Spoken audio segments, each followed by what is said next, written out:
What's up, everybody? Good morning and a happy Thursday to you all. DK Show coming to you from the TDS Sports Talk studios this morning. Thanks for waking up and making us a part of your start, whether you are listening on the radio dials of 105.1 FM, 790 AM, streaming us up online at sportstalk1051.com, WAYYradio.com. You've got your smart devices, smart speakers like your Alexa devices. Download the app, take it on the go. Video stream also up and rolling right now. Man Cave TV on YouTube.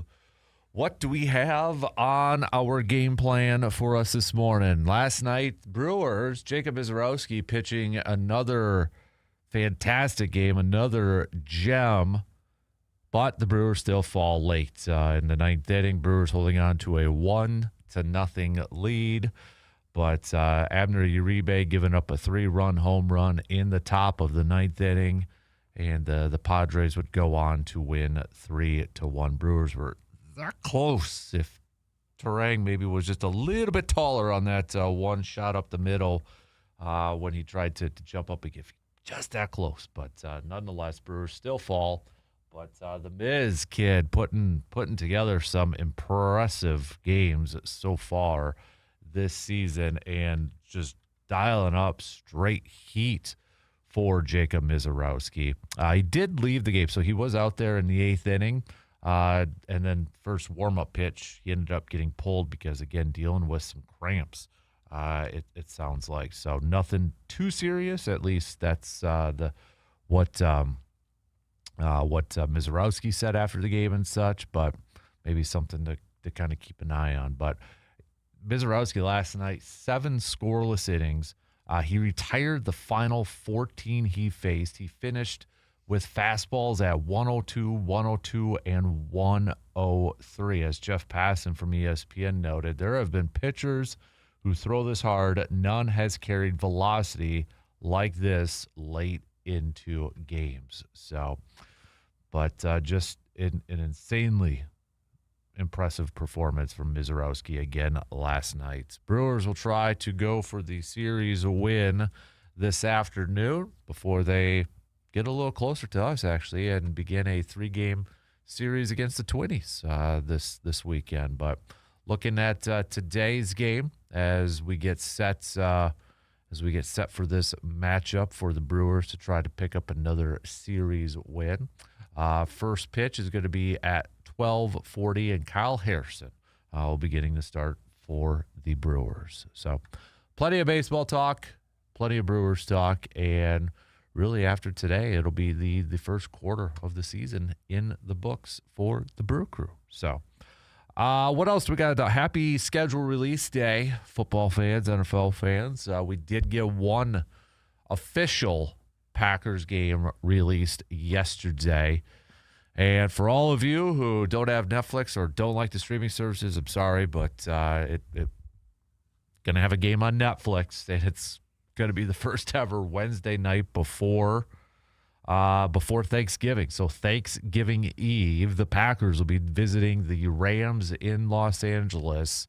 And again, that game is going to be on Netflix. So that was revealed yesterday, our first official Packers game on the schedule. Now, there have been rumors floated out there about some other games, but one that doesn't sound like we're going to have, one rumor out there is that the Bears and Panthers are going to be week 1, which means the Bears won't be in Seattle, which was kind of highly thought of, but that is a rumor out there that it'll be Bears-Panthers week 1. So maybe take that game away. But some of the other rumors out there that at least I've seen online, and again, this is straight up rumors, nothing official, at the Jets week 2, home against Atlanta in week 3.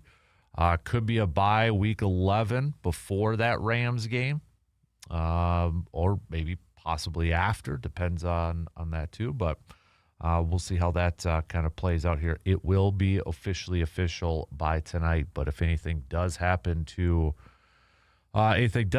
drop while we're on the air here this morning, we'll definitely keep you posted. But with the schedule release, what are you going to be looking for when it comes to that Packers schedule? What are some of the things, that whether it's a game or whether it's where that bye week is, the division opponents and such, what are you most curious or interested about in terms of the Packers schedule getting dropped today? Again, we know the opponents, we know the home and aways, we just don't know where they are going to line up in terms of the schedule and such. So what are some of the things that you personally will be paying attention to the most when it comes to this Packers schedule that will drop later today? So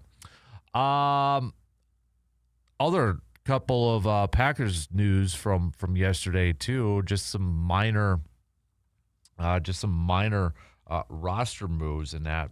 But the Packers reportedly adding another wide receiver, and with the last name Rice, it's Jerry Rice's kid.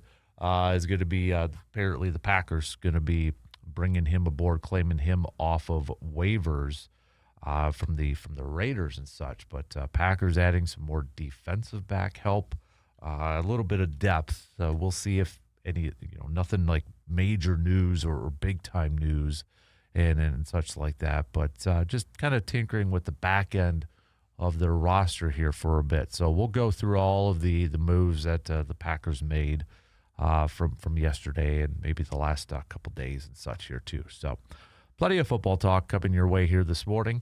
It is a Takeover Thursday, so if you have a topic that you would like to throw out there, if you have a question or whatever it may be, please feel free to send it on over to us, 715-830-1912 on that Shoe Doctors bullpen line, or you can join in on the Section 105 chat room on our YouTube stream.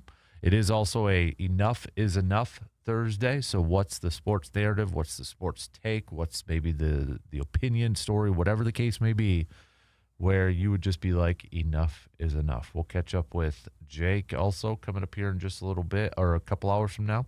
So if you have any hunting, fishing, outdoor related questions, please feel free to send those on over too. But the easiest way, the best way for that is going to be on that Shoe Doctors bullpen line with a quick text. So that's plus sorry, Wild fans. They did fall late last night. Overtime loss to the Avalanche. So the Wild season is officially in the books with the Avalanche moving on with their overtime victory. Also, you had Cleveland picking up an overtime win last night in the NBA playoffs. So they are just one win away from advancing to the next round. Well, no NBA games on the docket for tonight. Stanley Cup, we do have a couple games. Montreal, Buffalo, that series is tied at 2 apiece. And Vegas taking on Anaheim, where Vegas, if they win tonight, they will be moving on in the Stanley Cup playoffs. So, all right, let's get things going here this morning, shall we? We'll talk a little baseball to open it up. We'll talk a little football with schedule release and such. Packers going to be opening up, or I should say opening up, but the Packers will be, we got one game, at least that's officially official for them, and that's that Wednesday before Thanksgiving. So your thoughts? Can let us know. It might be a little bit of a grind my gears Thursday for some people out there, but nonetheless, we'll hit it up and get your thoughts and feedback on it. So let's take our first break, and then we'll get things going here with the leadoff coming up after these quick words.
Summer is almost here, and that means it's time to hit the road in something that you love. And at Toyson Ford, you'll find a great selection of new and pre-owned vehicles ready for every adventure.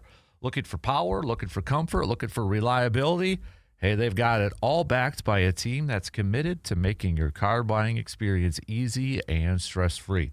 So whether it's a weekend getaway or your daily drive, make sure that you're riding in style this summer. Toyson Ford in Chippewa Falls, where your next journey begins. Let's say good morning to our intern. Good morning, Mr. Let me turn on your mic first. Good morning, Carter. How are you? All right.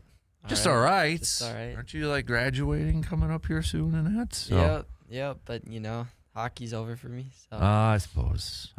Late night for you last night, watching that game. So Yeah, tough one. So how would you assess the overall season for your Minnesota Wild? I think it was a successful season. As a Minnesota team, they obviously it was the best run in franchise history, getting to the second round. You had the best team in franchise history, but the Avalanche just are better, and it showed. And I feel like the Wild just didn't have the level of desperation they needed to in order to win.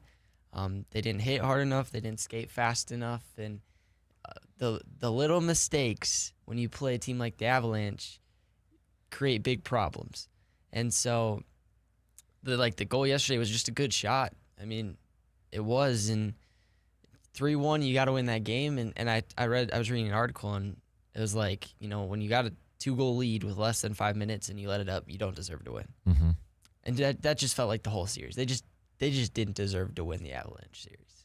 Mm-hmm. Yeah, but so successful overall. Yeah, for sure. Yeah. And building blocks.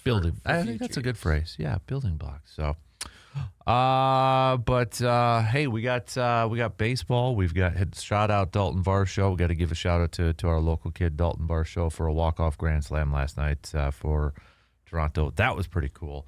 But Brewers wise, that stunk last night, the ending, because Jacob Mizz was just wheeling and dealing last night. I mean, this is coming off of what he did against the Yankees here too, but Mizz went 7 innings, 4 hits, not a single walk, 10 Ks. And he was ready to go out there. He was out there to warm up for the 8th inning until, again, a cramp issue for him. But this kid, and just 93 pitches last night too. So continues to just get more and more and more impressive. And I think it was last week when we kind of threw out the question, would you consider him an ace? And then since then, he has dominated against the Yankees, and now he did what he did last night here. I'm ready to say it. He's an ace. 100% he's an ace right now at this point, because we pay attention to how hard he throws in that. But like Jeff Passan said too, he's still throwing 103 miles per hour in the 7th inning, for crying out loud. I mean, this kid is unbelievable. And I think it's natural too, but there's going to be a lot of fans wondering how much is it going to hold up?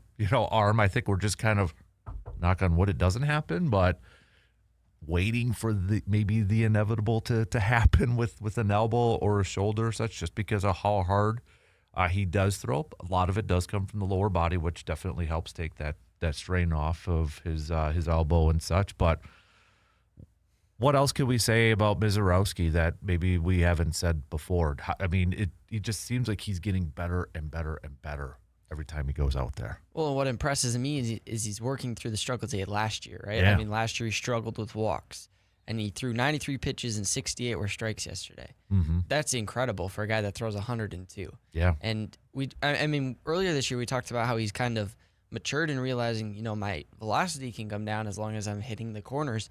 Well, he was hitting the corners with his velocity up, and nobody's going to be able to hit that. And the Yankees and Padres have extremely talented rosters. So, like you said, I don't think I've ever expected him to go 7 innings. I don't think I ever saw that, because last year he would go 4 innings. He'd go 5. Last night was maybe one of the most impressive starts to his career. Yeah, I mean, piggyback. You look at the last two. If you do that, I mean, this dude's special. I mean, he is insanely special, and he's so fun to watch. And I mean, you get, you know, last week with Aaron Judge, you know, kind of talking about his fastball and not really seeing anything like that before, and then just we talked about, you know, what did we want to see from Mizz at the beginning of the year?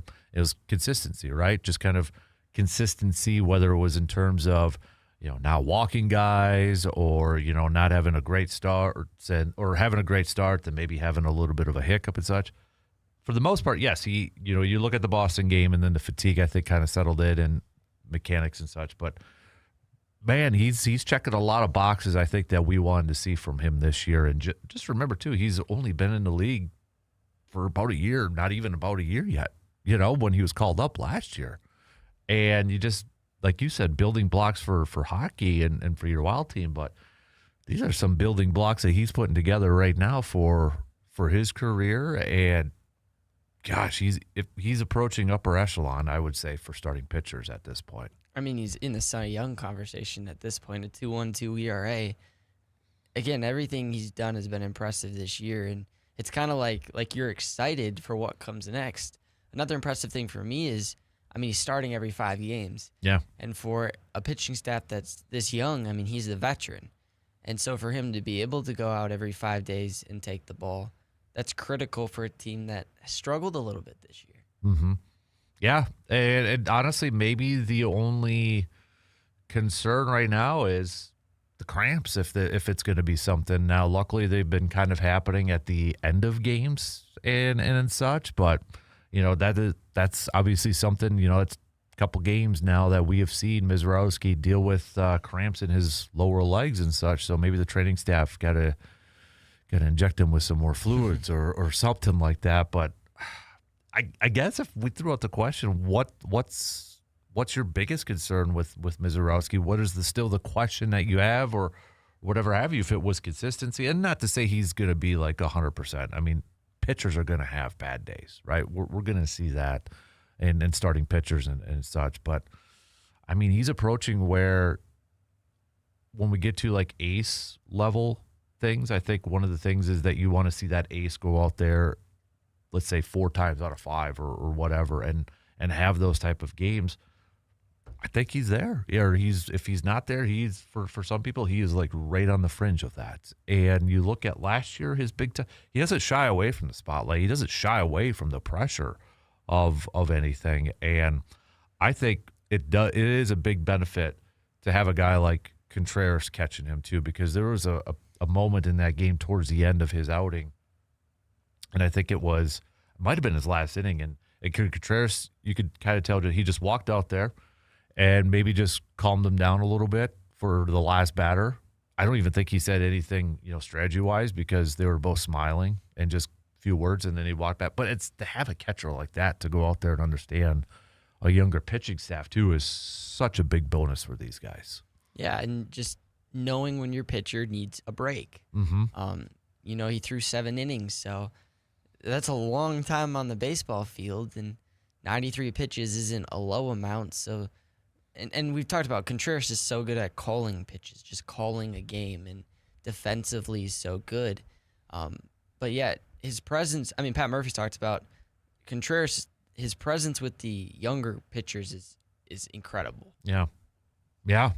It's getting kind of running out of phrases and words to describe Jacob Mizz and what he's really meant to this ball club. So 4 hits, no earned runs, no walks, which is unbelievable too for a guy who throws like he does to not have any walks and 10 Ks.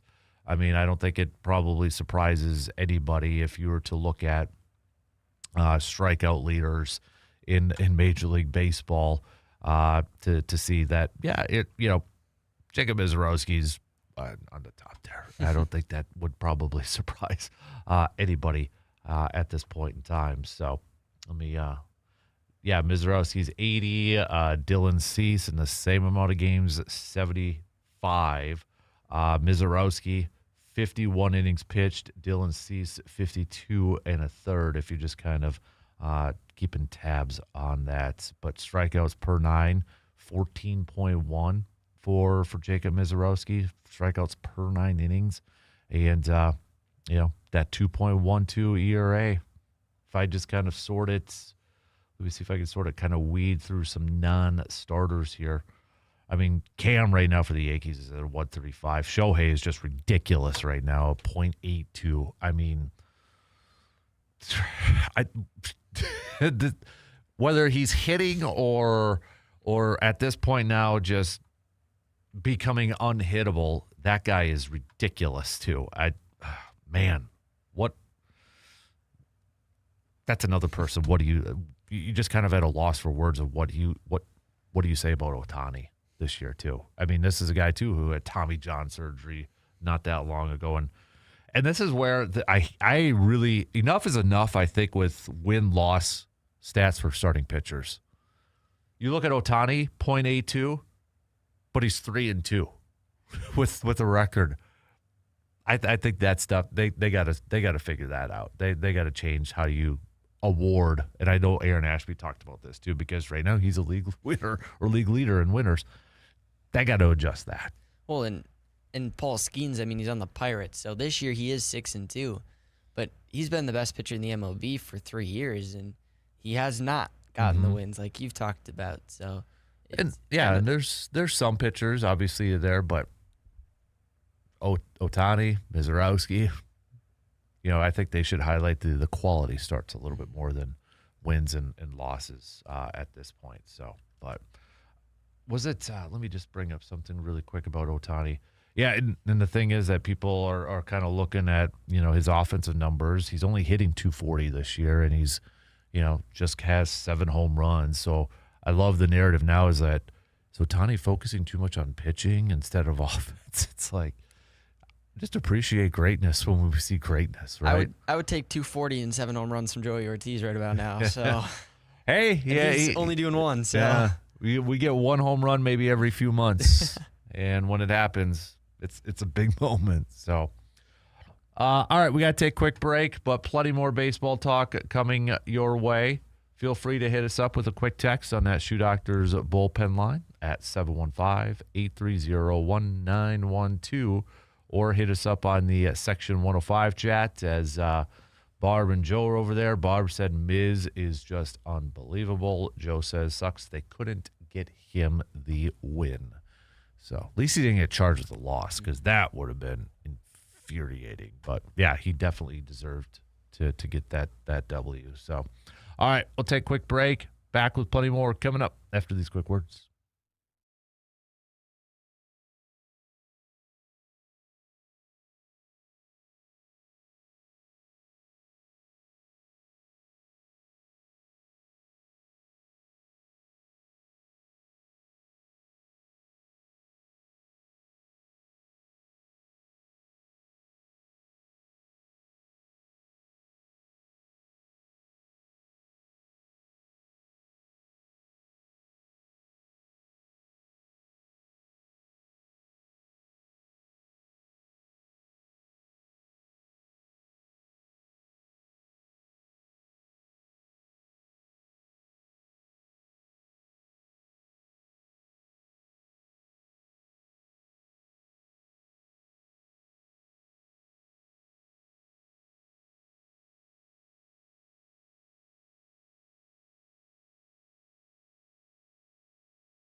Whether you are chasing a championship or just trying to stay active, your body deserves the best care. And at Chippewa Valley Orthopedics and Sports Medicine, they help athletes and non-athletes alike to get back to doing what they love. From sports injuries and joint pain to everyday aches, their expert team is here with personalized care every single step of the way.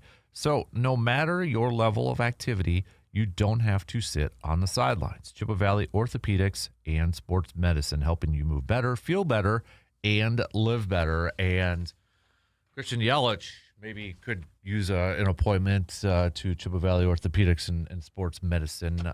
He did not play in the game yesterday because after one game of returning, apparently he's already dealing with some back soreness, according to Pat Murphy. Pat Murphy saying that Yelich was pushing to play, but Pat Murphy shutting it down. And I was watching that game, too, when he was back, and I saw, when he was sitting on the bench, he kind of had like a back brace, sort of thing on, too. So I was like, oh, boy, is there something else going on there now, too? And it's like, gosh darn it. I mean, it's giving me flashbacks of Braun now and all that stuff. But hopefully it's nothing too serious, and maybe we'll see him back in the lineup today, or maybe when they go over to Minnesota, but I don't even know at this point. So, but speaking of today, first pitch 12:40 for a little getaway day. Griffin Canning going for the Padres. He is the slated starter. He has pitched 2 games. His latest was a loss against the Cardinals back on the 8th, where he went 4 1/3, gave up 7 hits, 6 earned runs. Before that was a no decision against the White Sox back on May 3rd. 5 innings, 3 hits, 1 earned run. But the Brewers will be throwing out their lefty, Kyle Harrison, who is 3-1 with a 2.41 ERA and 7 games started.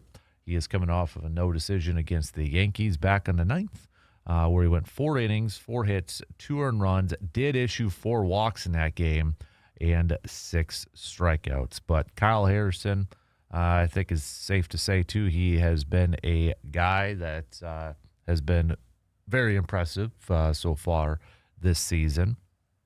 And there are some Padres hitters who have some experience going up against Kyle Harrison. Obviously, Harrison was a little bit with the Giants and such last year. So, Machado has 8 career at-bats going up against him. He's hitting 125.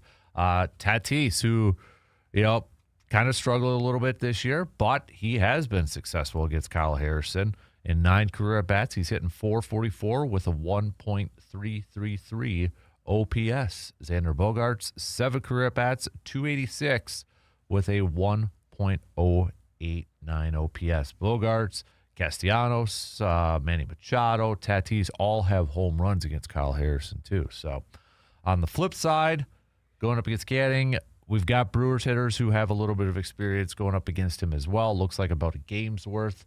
Ortiz has 5 career at-bats, 200, 533 OPS. Vaughn does have a homer against him, 4 career at-bats, 250. Yelly has a home run against him in 3 career at-bats, 333. Everybody else is kind of like a couple. Frelick is a perfect, because he is perfect, so... but just 2 career at-bats.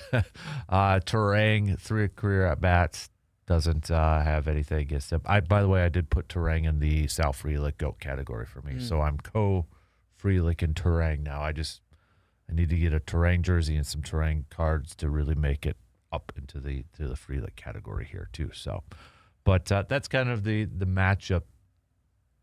Looking at this.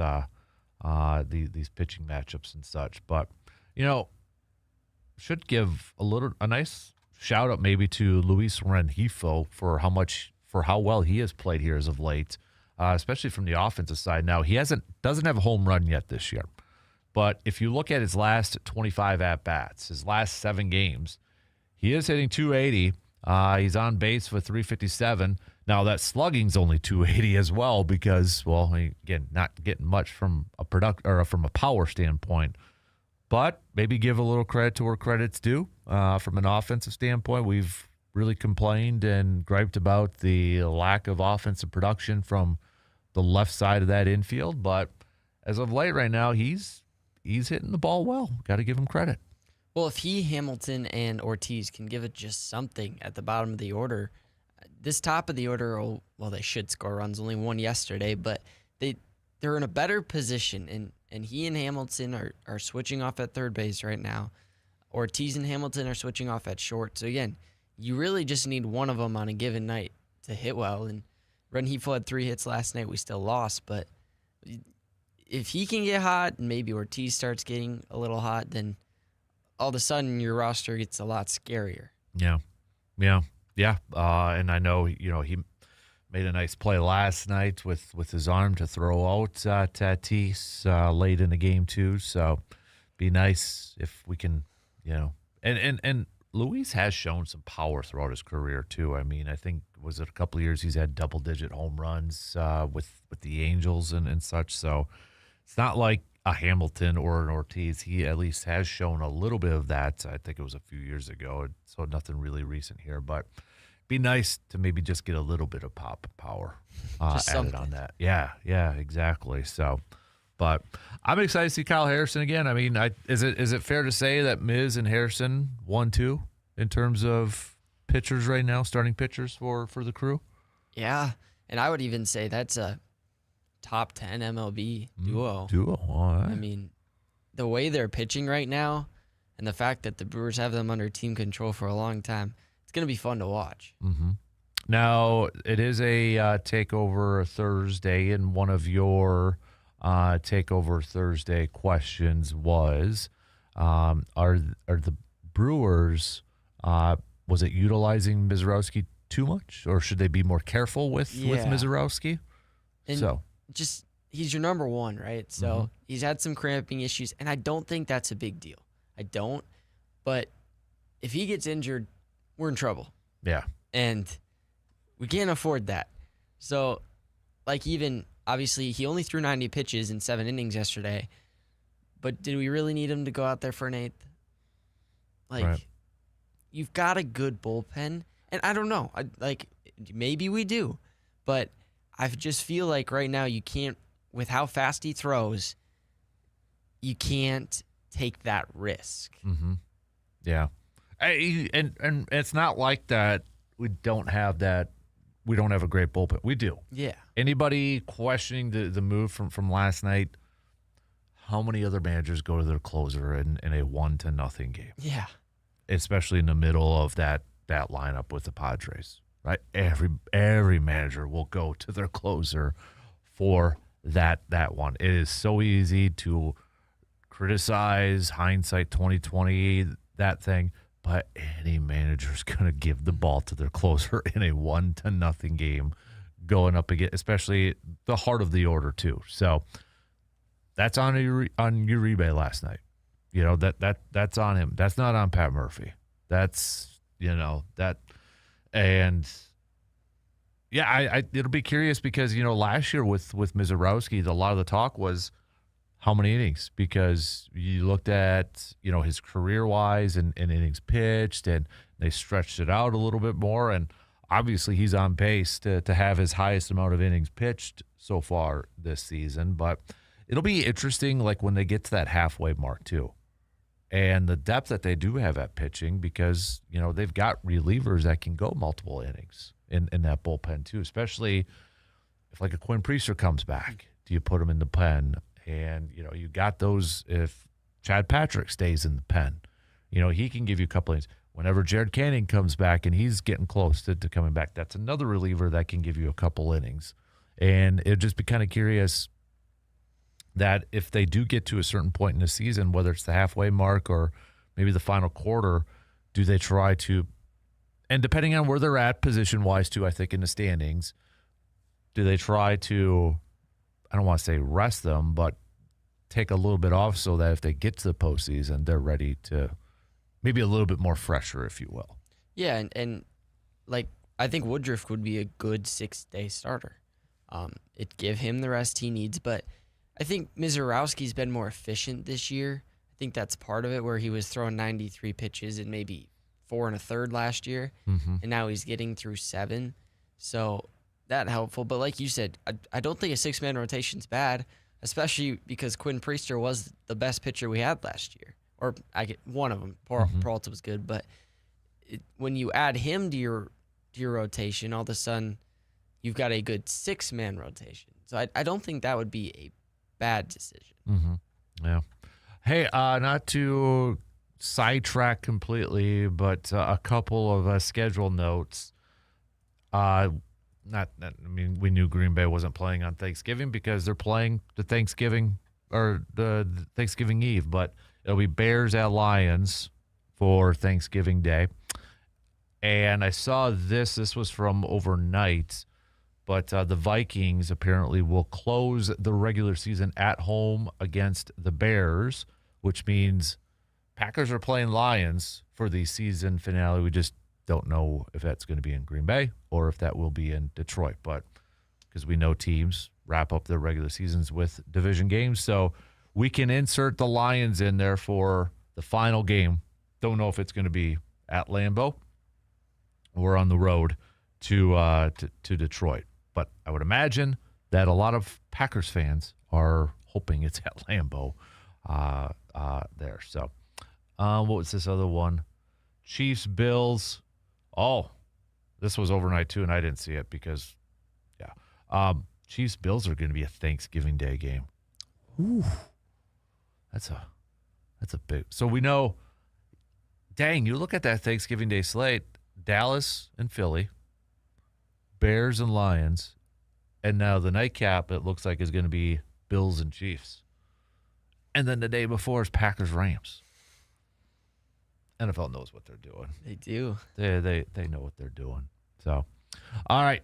Hey, what do you look for if you're not a Packers fan? Maybe you are a Bears fan, or maybe you are a Vikings fan, or maybe you are a Lions fan.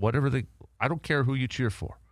What is it that you look for when your team's schedule gets dropped? What are you going to be paying attention to the most? All right. Hit us up. Text it 715-830-1912 or hit us up on the Section 105 chat. We're going to talk some football and such coming up in the next hour, but I want to give you a chance to send in what are you looking for? We all have it, right? When that's we know who they're playing. We know the home and aways. We just don't know at what point in the schedule that's all going to happen. Except for one, of course, Packers at Rams the night before Thanksgiving. So, all right, let's take a quick break as we start to wrap up the first hour. We'll be right back in just a couple minutes.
Barbecue Fest is going on this Saturday. We're going to be over there at the Northern Wisconsin State Fairgrounds. I'll be posted up with our friends from Mike's Star Market. I'll be over there from 11 to maybe for a couple hours around 11 and such. So, but you can head to nwsfa.com. Again, that's nwsfa.com. Schedule of events, breakdowns of everything, all the info that you need for Saturday. Don't forget Friday night, too. They've got a social and live music going on from 5 to 7. So the Barbecue Fest will open, though, on Saturday to the public starting at 11 a.m. So, again, you can check out the entire schedule of events and info, all that good stuff, by just going to nwsfa.com. Look for the Barbecue Fest thing on the top to click on that. Admission and parking are free. So bring your friends, bring your appetites, and your competitive spirit, too. So should be a lot of fun coming up on Saturday for a little Barbecue Fest with our good friends at Mike's Star Market. Speaking of good friends, Mark joining us here this morning, saying, when I think about it, I like that Wednesday game on Turkey Day Eve, as that means we won't have a Packer game in the middle of deer season opening weekend. So I'll be honest, that's honestly, Mark, you took one of mine, but I'm assuming, if they've got that Wednesday game, they're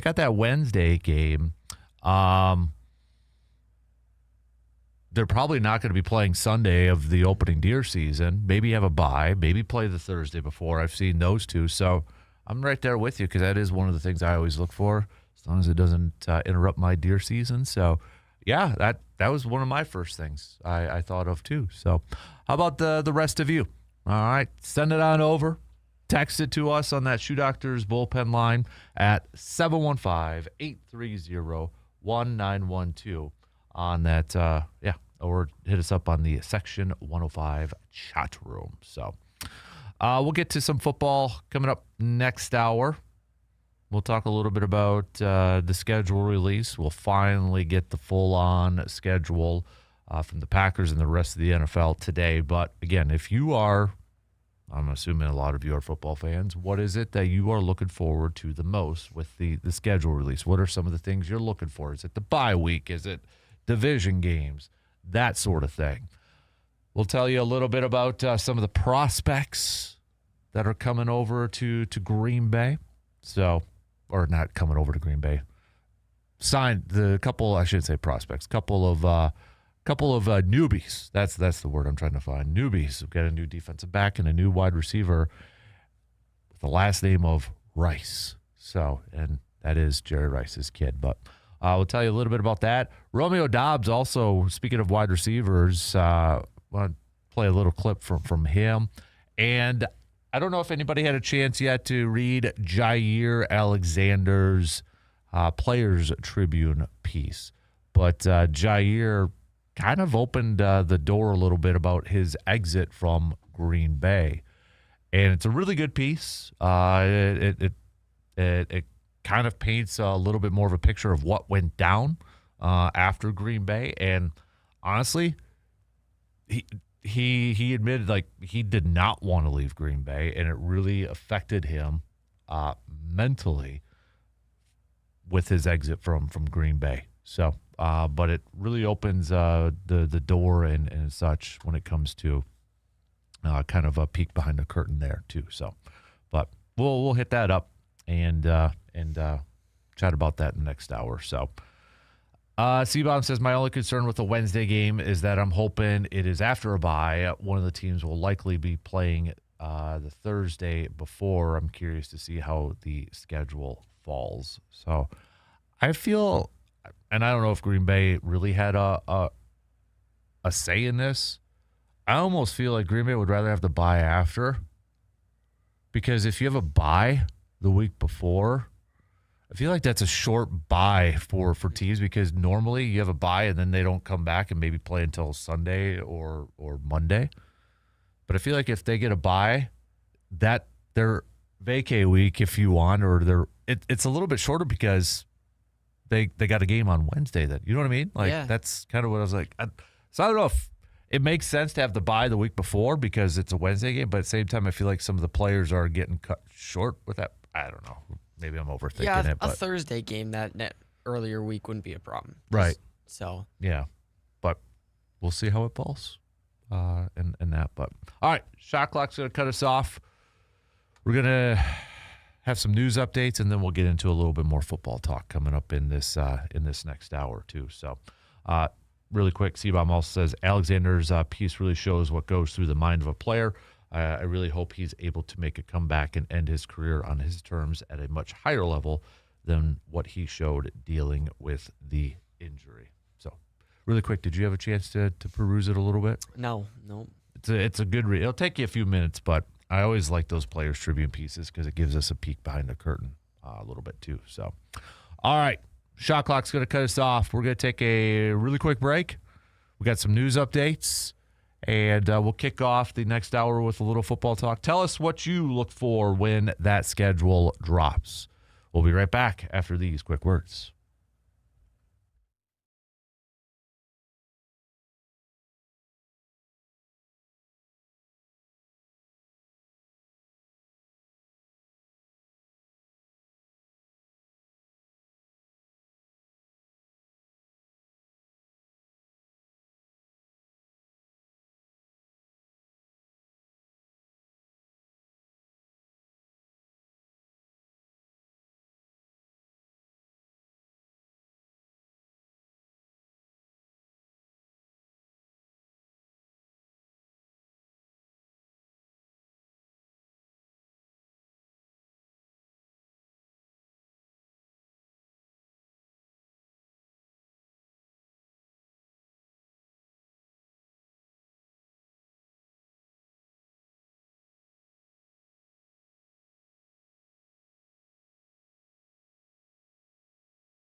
All right, second hour kicking off right now on this Thursday morning. It is a Takeover Thursday. Appreciate you hanging out with us and making us a part of your start if you are up and at it. We're going to get back to some more baseball talk as we are getting set for Brewers, Padres, Game 3 coming your way. First pitch will be at 12:40 today. So coverage will begin about 35 minutes prior to the game. Also, so we'll get back to previewing that. We got Jake Bolks coming up in a little over an hour.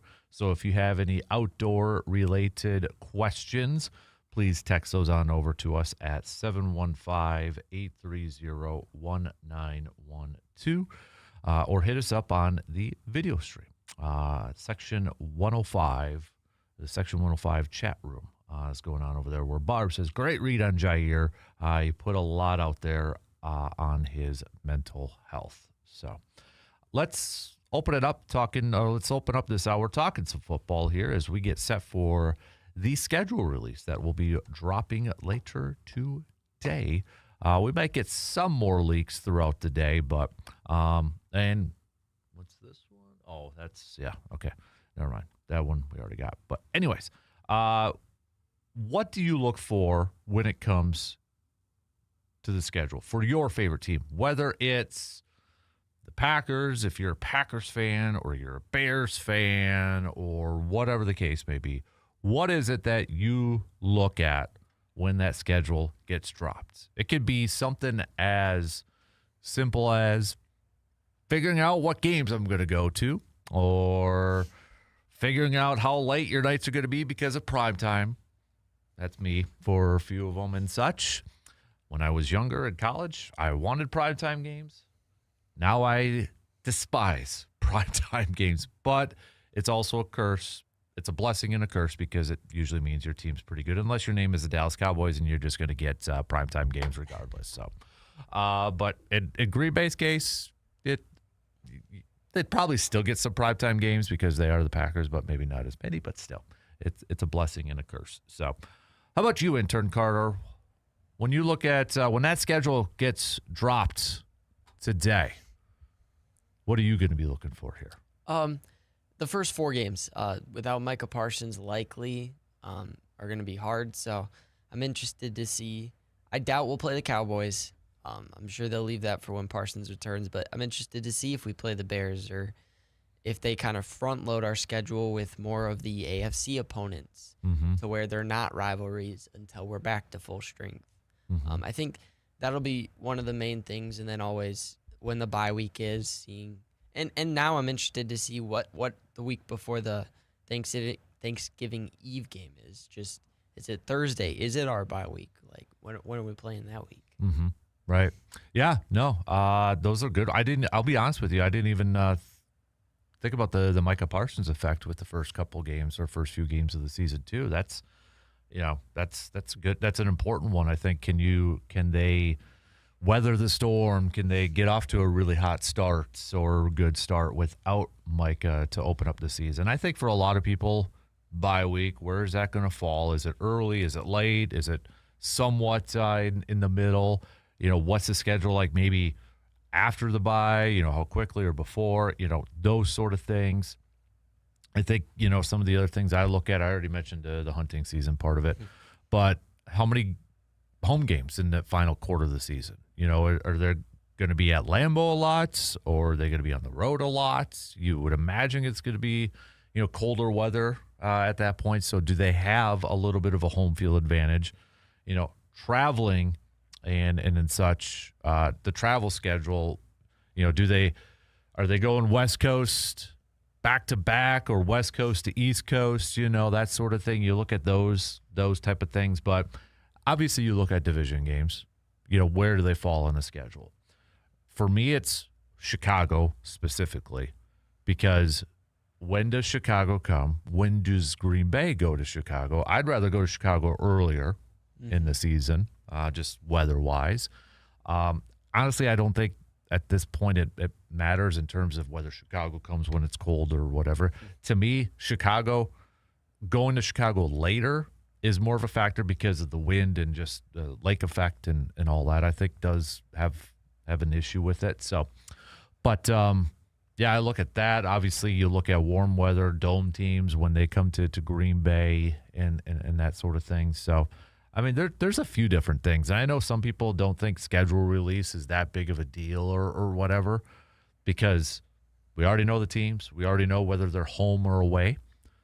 But I think it's a big deal in terms of seeing where they place on that schedule, because there's always going to be those stretches where we look at it today and be like, oh, that's a tough one.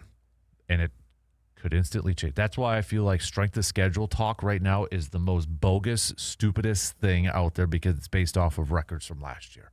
It doesn't matter, right? I mean, okay, we get an idea that probably some teams are going to be good, but there's always going to be a few teams. Nobody had the Seattle Seahawks winning the Super Bowl this past year. Nobody had the Patriots going to the Super Bowl. So strength of schedule talk, where Green Bay is like the third toughest schedule, means nothing until we're like halfway through the season. And then you can say, well, who's got the easiest remaining schedule, the toughest? Because you have a better idea of who the teams are then. Yeah, and I mean, look at back at last year. I mean, the Packers, the first 4 weeks of the season, looked like the best team because they played the Lions and the Commanders. Mm-hmm. And look at how those teams finished. I mean, the Commanders struggled, and the Lions didn't make the playoffs. So it doesn't, like you said, it doesn't really show the strength of schedule early. You got to wait until we really see the full potential of the team. Mm-hmm. Yep. Yeah. So, Living a Dream Jeff, it's been a hot minute since we've heard from Living a Dream Jeff, but he says, I have to look at night games for vacation days for work, also home divisional games in December. So, just as a quick reminder, if you're wondering, if you can't remember, you don't know who the Packers play this season. So, their home games are going to be obviously Bears, Lions, Vikings. Those are division ones. Atlanta, Buffalo, Carolina, Miami, Houston, Dallas. Those are all home games. Away games, obviously division, New England, New Orleans, Jets, Tampa, Rams. So we know the Rams one. It is the night before Thanksgiving. So, Jeff, at least you probably don't have to take vacation for that one, right? Because I would assume maybe you have Thanksgiving off and such. But just looking at this, and it's not always the case, but for primetime games, you would think one would be at least a Bears game, right? I mean, at least one. Mm-hmm. I could see Fox wanting to hold on to one, though, too, and we get the Tom Brady game, announcing one of those. You'd think maybe a Buffalo game. Now, it's not always the case because some of these networks want to keep those games for themselves, which I understand. But you'd think on the surface that would be one. You would think maybe a New England one. And then after that, probably Dallas or Houston too. So, I mean, I would say Green Bay's probably going to get the max of primetime games, around 5. And then, of course, you got the flex scheduling after that and such. So I would say we're probably going to find out, well, we already got one, but 4 or 5 total primetime games for Green Bay this year. You know they're going to get at least one Monday night game, so prepare for that. They're at least going to get one Sunday night football game, so prepare for that. That's going to be 3. Yeah, probably 1 or 2 more at least on that thing. So, but outside of division teams, of the teams that are on the schedule, who do you feel, which matchup are you most intrigued about out besides division games? Besides division, well, the Rams, just because I think the Rams are the best team in the NFL, and I'm interested to see how we stack up against them. And that's obviously later in the year, so we'll know a lot more about our team before then. But the Rams and the Bills, I mean, playing a Super Bowl caliber team from the AFC, kind of getting your bearings to where you are in the NFL is going to be interesting to see if you can even compete with them. And a guy like Josh Allen, to where if you were to get into the Super Bowl, if you could, again, even compete with them in the Super Bowl, I think the Patriots are going to take a step back. So I'm not necessarily interested to see that, but then always Cowboys-Packers is always fun. So. Yeah. The Bills one, I almost I'll be honest. Okay, so the Bills part two is Jimmy Leonard's defensive coordinator, so go. you know what's going to happen in that game if the Bills defense just like shuts down the Packers offense. Oh, good Lord, the next day when we have to talk about that game might be unbearable. I'm just already saying that. I might have to take a day. No, I'm just kidding. But that's going to be a Hopefully talking it's a Thursday night. Bring it Thursday night. Right. Or on the flip side, maybe if the Packers offense just like wipes the floor with them, then it might get a little quiet at that point. But I almost feel I want that Buffalo game early for the same reasons I was fine with the Lions game being week 1 last year. Joe Brady got promoted to head coach, yes, but he's a first-time head coach. Jimmy Leonard's going to be a first-time NFL defensive coordinator. Until they maybe get their feet wet and a little bit more experience, I feel like I'd rather play those type of teams early on. And first game. Yeah, they've got some roster turnover as well, so just they got to figure out some of their defensive positions. I know their defensive back room is a little thin, so they didn't sign our good friend Rasul, so they're low on defensive backs. So, yeah, like you said, before they can figure everything out, I mean, we'll put them on our schedule. It'll work. Yeah. Then this has no bearing, but I almost feel like they would purposely put that one as a cold weather game. Almost. I feel like that's a Monday night game. Yeah, I could see that. Monday night cold weather. Yeah, I could definitely see that. A little bit later on, I do have my prediction, my schedule prediction. I did alter it after yesterday's game. So, hey, I could do that because whatever. I can do whatever I want. Exactly. Yeah. It's not, the whole thing's not out yet. So I can do whatever. But all right, let's take a quick break. And we'll tell you about a couple of players. Packers tinkering a little bit with their roster here. So we'll tell you about a couple of players that they're bringing aboard. And then I want to play a clip from Romeo Dobbs and talk a little bit about Jair Alexander. So let's take a quick break. Back with more coming up after these quick words.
Just a quick little PSA. We are aware that the FM signal is not working right now. But the engineers are on it. AM still up. You can still stream up online, all that good stuff, video stream. It's a good reason to get on the Section 105 chat with the crew over there too. But we are aware.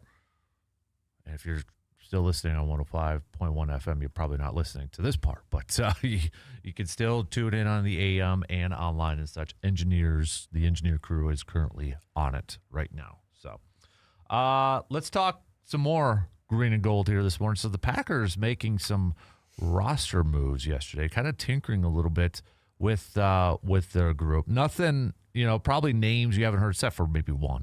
But they picked up a tight end off of waivers. So these are all waiver wires. Luke Lackey, big tight end, 6'6", 247.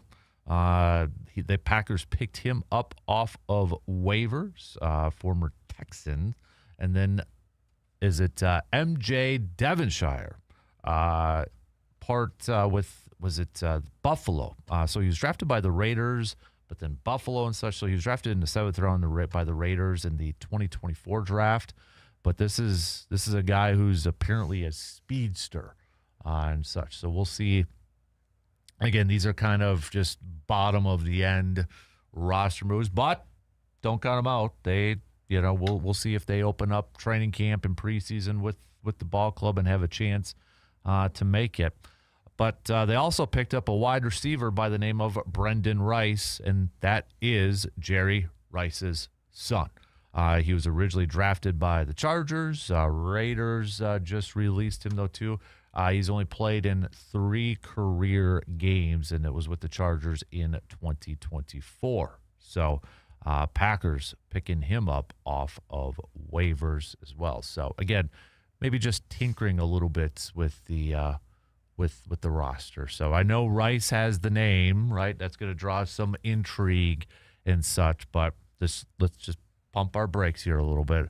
Not to poo-poo on Rice and that, but, last couple of years, Chargers have been maybe struggling to find receivers, so the fact that maybe he couldn't crack it on there just kind of gives you – I'm just saying, not trying to be a Debbie Downer or anything like that, but, maybe Jerry Rice will be at some preseason and training camp games, so there you go. Mm-hmm. You can go down to Green Bay if he's still there, and maybe you can see the GOAT, Jerry Rice, watching his kid and such. So, but, that's – again, you're seeing a lot of teams kind of do this, right? You're seeing a lot of teams tinkering with their roster here just a little bit before, a couple months away from training camp and preseason and such. So does it move the needle a whole lot? No. Is it big-time free agents and such? No. But honestly, maybe Green Bay does one more veteran free agent. Other than that, I don't see a whole lot coming down the wire. I don't know about you, but yeah, I don't see it. So, speaking of wide receivers, all right, let's talk a little Romeo Doubs. So obviously he is not with Green Bay anymore, but he's with the Patriots, and as we were saying, Packers do play the Patriots, and a lot of people would kind of circle maybe that game going up against their former team. Not necessarily Romeo Doubs. Now, we know Romeo Doubs may be a little bit of a different cat and such, but he had this to say just the other day, answering a question about playing the Green Bay Packers. Audio courtesy from NBC Sports Boston. Nah, man. I mean, Green Bay took care of me. It wouldn't be a reason for me to have that type of pressure against them. Because, again, my career started there. They taught me, the foundation of football, how football works, situational football, just understanding complementary football, how teams can be, like, just the overall game in general. They showed me the ropes in that area. And, again, I do know that we play them this year. But, it wouldn't. It's not even like that. So there you go. So, which I think a lot of people may say that's nothing really important. Didn't learn a whole lot there. I kind of go the opposite approach because remember, he did get suspended for a game. He didn't show up. He ghosted them for a little bit, and it felt like just kind of watching, not this past year, but the year before, he looked miserable being out there. Like he didn't want to be there. And we don't know what was all going on behind the scenes or whatever have you. Last year, he looked a little bit more energized and emotion and such. So could have easily just did the old typical line of, well, yeah, I want to, I have that circle because, played for them. And, how many people say they didn't offer me this big contract, so I kind of want to prove it to them and such. I think that's kind of a high road approach from Romeo Doubs. Yeah, and I think as a 5th-round pick, he wasn't supposed to be necessarily good. Mm-hmm. And so the Packers, pretty much made him his first contract. And he came in with an opportunity because obviously we had just traded Adams and our wide receiver room was thin, and he made the most of it. And again, when you play in a Matt LaFleur system, likely they're going to spread the ball around. And I think a little bit of his disliking of the Packers, not necessarily disliking, but I can't even come up with the word, but he was a little upset with the fact that he wasn't the number one. Mm-hmm. And he just got paid like it. Mm-hmm. So I don't necessarily think he would ever hate the Packers. But I do think there's some added motivation, though. Yeah, I think when it comes to the game, he's probably going to be a little, and then I think that's natural for anybody. Well, right? They didn't pay him, right? They had the opportunity to, and they decided not to, and I think that was best for the Packers. But for Dobbs, I'm sure right here he's going to say the right thing, and I'm sure he believes this. But when it comes time, he's going to want to win that game more than most. Yeah, and I think anybody would be in that situation. You don't have to have hard feelings against them per se, like you hate them, but you also kind of want to I want to play my best and in front of a lot of friends who obviously we know he's close with Romeo Doubs and I'm sure Christian Watson, and obviously you kind of want to be like, all right, yeah, you guys taught me the ropes, so I'm going to show you a little, I want to ball out. Mm-hmm. So I would have no problem with that either. Even like when that game's going and he, let's say, gets a big catch or a touchdown, he might celebrate a little bit. Good for him. I don't like it because it'll be against the Green Bay, but I can't fault them. Is that in Green Bay? No, it's on. I think it's on the road. I just had it up too, but I think that it is on the road. I was going to say you may get a Lambeau leap if he scores a touchdown. Speaking of former Packers, so Jair Alexander, the case of Jair Alexander the last few years has definitely been an interesting one. Even his last couple of years in Green Bay. Talk about a guy who got suspended for a game, right, by the team. For some of the actions, what he did with Carolina against Carolina and coin toss and that. And so it's been a rather interesting last few years for Jair Alexander, who was Brian Gutekunst's first round pick. And I think we all kind of saw the writing on the wall that he was going to be done after his final year in Green Bay. And it felt like he did too, because I remember not verbatim the quotes that he told the media and locker room cleanout, but he essentially said, "I'm not going to be here," that sort of thing. I don't need to talk or whatever. But then it was kind of weird. He goes to the Ravens, thinking, okay, he's paired up with his good buddy Lamar Jackson. That didn't last long. He didn't play that well. Then he goes to the Eagles.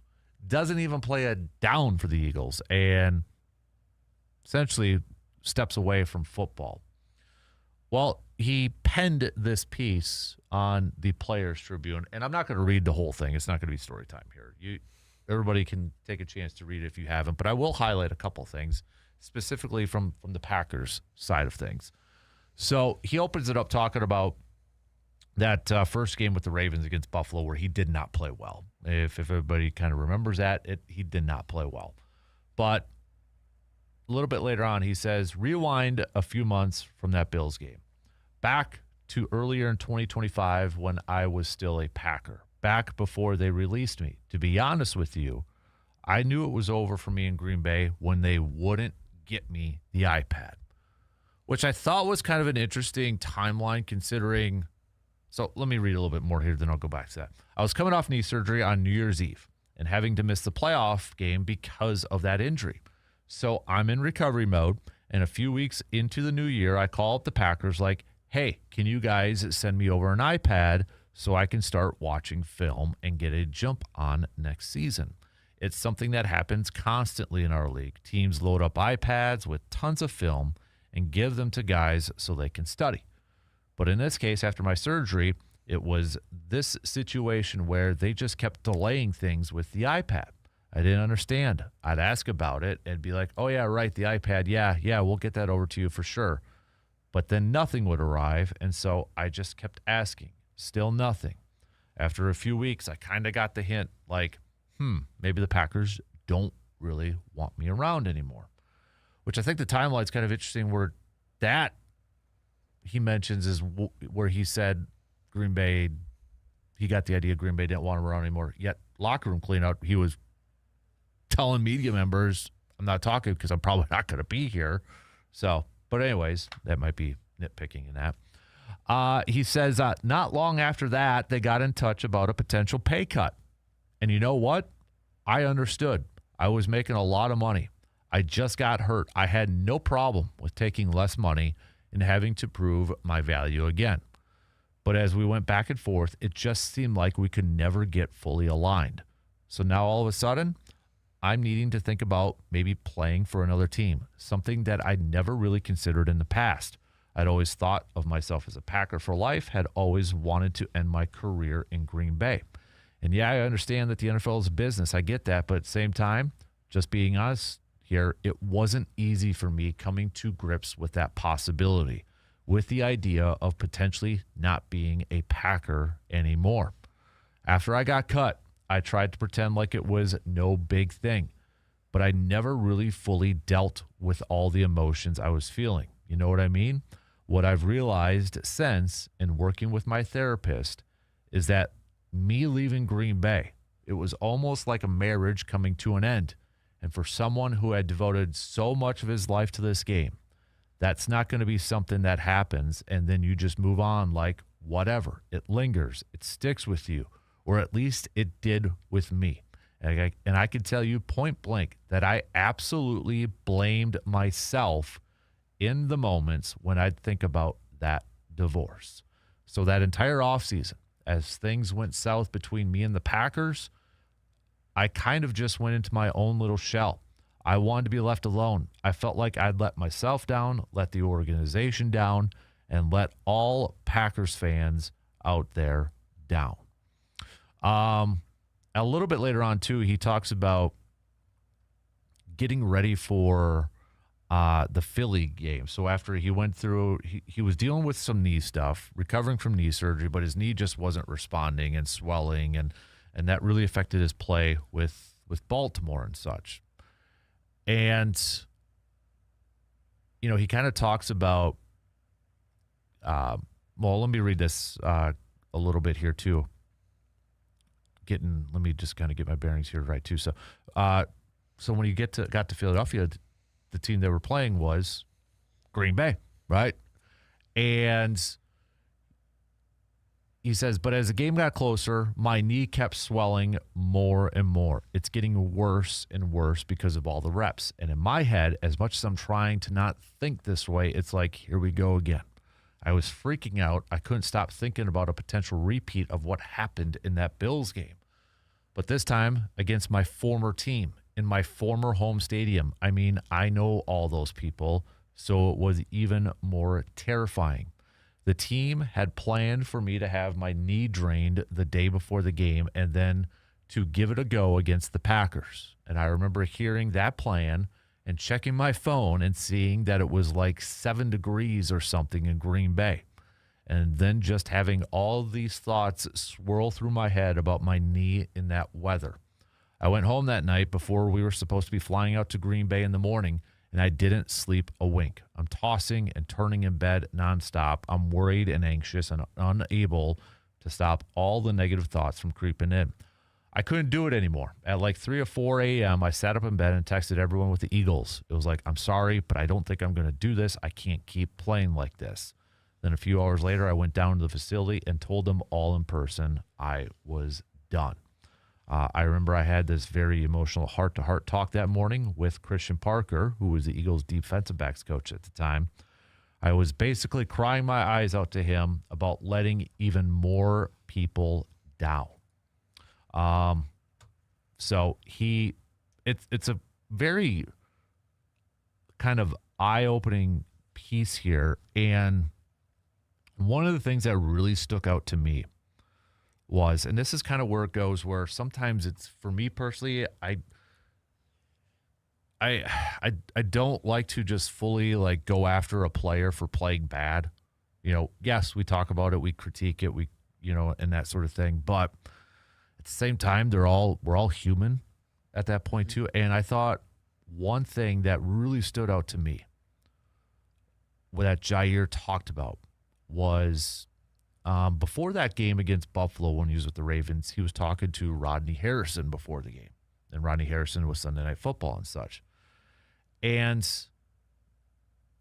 he said what really kind of got him was, and I don't remember this, but after that game, he said right here, and what hurt the most that night of the Bills game, honestly, believe it or not, the most heartbreaking thing for me was what Rodney Harrison said about me afterwards. He had definitely been one of my idols as a young player, someone I looked up to. And look, I get that I played terrible, obviously. But for him to basically rip me to shreds on TV after that game, that just really hurts. He wasn't wrong about how I played. He was right. But just hearing him talk about me like that was basically I was basically the worst player in the league. It truly messed me up. It had me completely down about everything. And I think there's going to be a lot of people, too, that'll be like, well, the guy makes a lot of money, so he should be more open to that criticism and such. And that's going to happen. But at the same time, that's easy for us to say, right? I mean, we get to talk about it. We get to talk about these people, these human beings. We have a microphone, but we don't know what's going on. And I'll be honest, I couldn't do what they do not from a physical talent standpoint, but to hear the constant criticism and all, it would screw up my mind, dude. Yeah, and cornerback's one of the hardest positions to play. Yeah. And you could tell the divorce with Green Bay wasn't good, and that was kind of obvious, and you could tell Jair wasn't mentally okay just from Green Bay. And so I watched a little bit of that game, and I remember going, he's not normal. That's not Jair I know. And Jair was my favorite player, and so he was a blast watching him with the Packers when he was good, but you could tell that wasn't Jair. And so, the mental aspect, I wrote a paper the other day and talking about the mental aspect of sports and how that's harder sometimes than the physical aspect because these guys are specimens. These guys are otherworldly athletes. But to be able to take the criticism that they have to endure on a day-to-day basis and just brush it off and go out there and play their game, that's most of the time harder than just actually training for the game. Yeah. Yeah.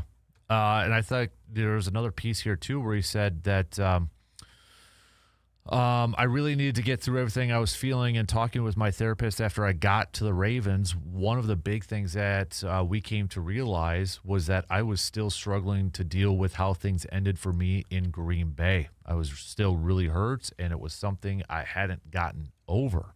So I was already going through some stuff mentally before that Bills game. So anybody, I think, who maybe thought Jair hated Green Bay at the end, that's completely different. No, you could tell how much it affected. He wanted to stay in Green Bay, wanted to be in Green Bay, how he felt like he let Green Bay down. And it's completely opposite. We got a little bit of that's why I really enjoy pieces like this, because it kind of gets to the truth of everything. And just, I think it gives a little bit of a peek behind the curtain that, his knee wasn't okay. Yeah. I think part of the breakup between the Packers and Jair was the Packers thought he was ready to go. Jair didn't think he was ready to go. And this just shows, he really wasn't ready to go. And I don't think it was a bad decision for the Packers to do what was best for the organization. Yep. But it's pretty obvious that he just couldn't play. Yeah. And for anybody wondering, could he make a comeback and such, he said, People still sometimes ask me if I'm ever going to come back and play. And you know what? I'll never say never. I still work out. The knee's fine, so I'm in good shape. But for me right now, the most important thing really is just to be in a good place overall, to be happy. So I guess I'm not – I love Jair. I remember going – we did our show from Packers training camp, day one of training camp, and that was Jair's first training camp too. And I will never – and I was actually there with Seabaum and such, and watching them bike up. Jair biked up, and he was so pumped. He was getting the crowd pumped up as soon as he got off the bike, before he even stepped on the practice field. I'm like, okay, that's a dude.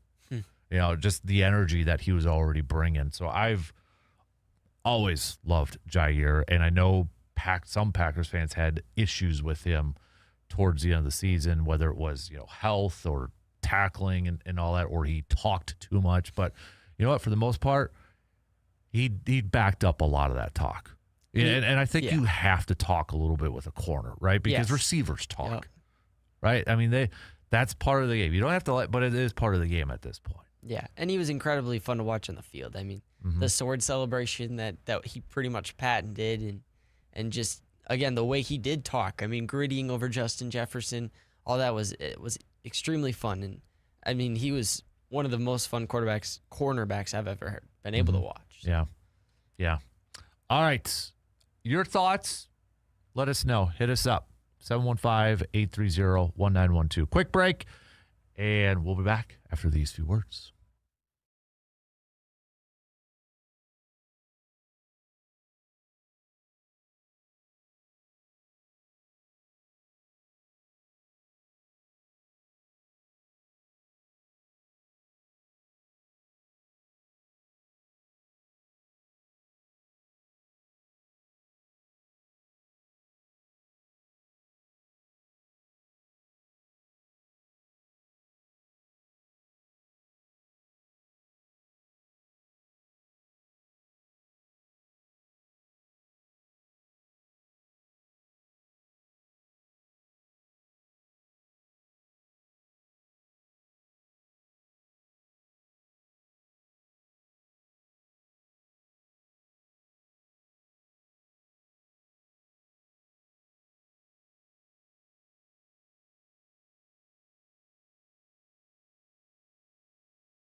Summer is right around the corner, and that means it is time to freshen up your home from the ground up with Carpet City Flooring Center. Whether you are hosting some backyard get-togethers, opening the doors to family and friends, or you're just ready for a seasonal refresh, new flooring can completely transform your space.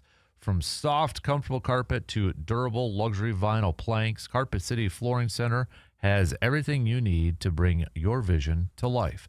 And it's not just about looks. It's about quality that you could count on and expert guidance every single step of the way. Their team is ready to help you find the perfect fit for your style, your needs, and your budget. So before summer officially kicks off, make sure your home is ready to shine. Stop on into Carpet City Flooring Center today and take the first step towards a space that you will love all season long. All right, I got a rumor for both for the Packers-Bears games, and I ain't happy. So it's just a rumor. It's not confirmed out there, but it's trending right now on the Twitter sphere, the X sphere. Chicago will visit Green Bay week 5. So hopefully Mike will be back then. Okay. Plan your Christmas for Green Bay at Chicago. Yeah, the reaction there. On Christmas? Yep. That's the rumor going on right now. Why do we got to do that on Christmas? Yeah. Why do we got to do that on Christmas? Christmas isn't supposed to be a day of hate. It's not. Yeah. Not only is it on Christmas, so it's the one thing I did not want is going to Chicago late in the year. But put Packers Saints on Christmas, not Packers Bears. But that's what's out there. So hopefully it's wrong. But it's like trending right now. It's all over. Yeah. We knew there was going to be a primetime one, but of course they would. Now, my assumption, I could be wrong, but would that also be on Netflix? Because they've done Christmas games on Netflix. So would that be like not back-to-back, but 2 games now for? Yeah. Well, then they'll have played on a Wednesday and a Friday because Christmas is a Friday. Yeah, it is. Yeah. Oof. Oh, boy. They may play on every day this year. Monday, Wednesday, Thursday, Friday, possibly Saturday, and then, Sunday. It's the only days of Tuesday. Wow. But, all right, so that's, again, it's not official, but it's trending, let's just say, right now on social media. So on at least X/Twitter. I don't like that one. I'll just say that. I don't like that one. But what do I know? I don't like watching Packers games at Christmas because then my anxiety just goes straight through the roof. Especially Packers Bears, and it's at Chicago. Ugh. Yuck. This was from Bill Zimmerman, who he is a senior executive producer, Westwood One Sports and such. Also does Bears Banter podcasts. So, but a lot of the Packers beat reporters are retweeting it right now. So we'll keep you posted if there's any more rumors and such to pass along. But with the Packers schedule officially dropping today, what are the things that you are looking for? What are the games that you're looking for? What are some of the items that you will be paying attention to the most when it comes to the Packers schedule or your favorite team, whatever it may be, or whoever it may be? All right. We are playing a little behind, so we do have to take one more break before the top of the hour.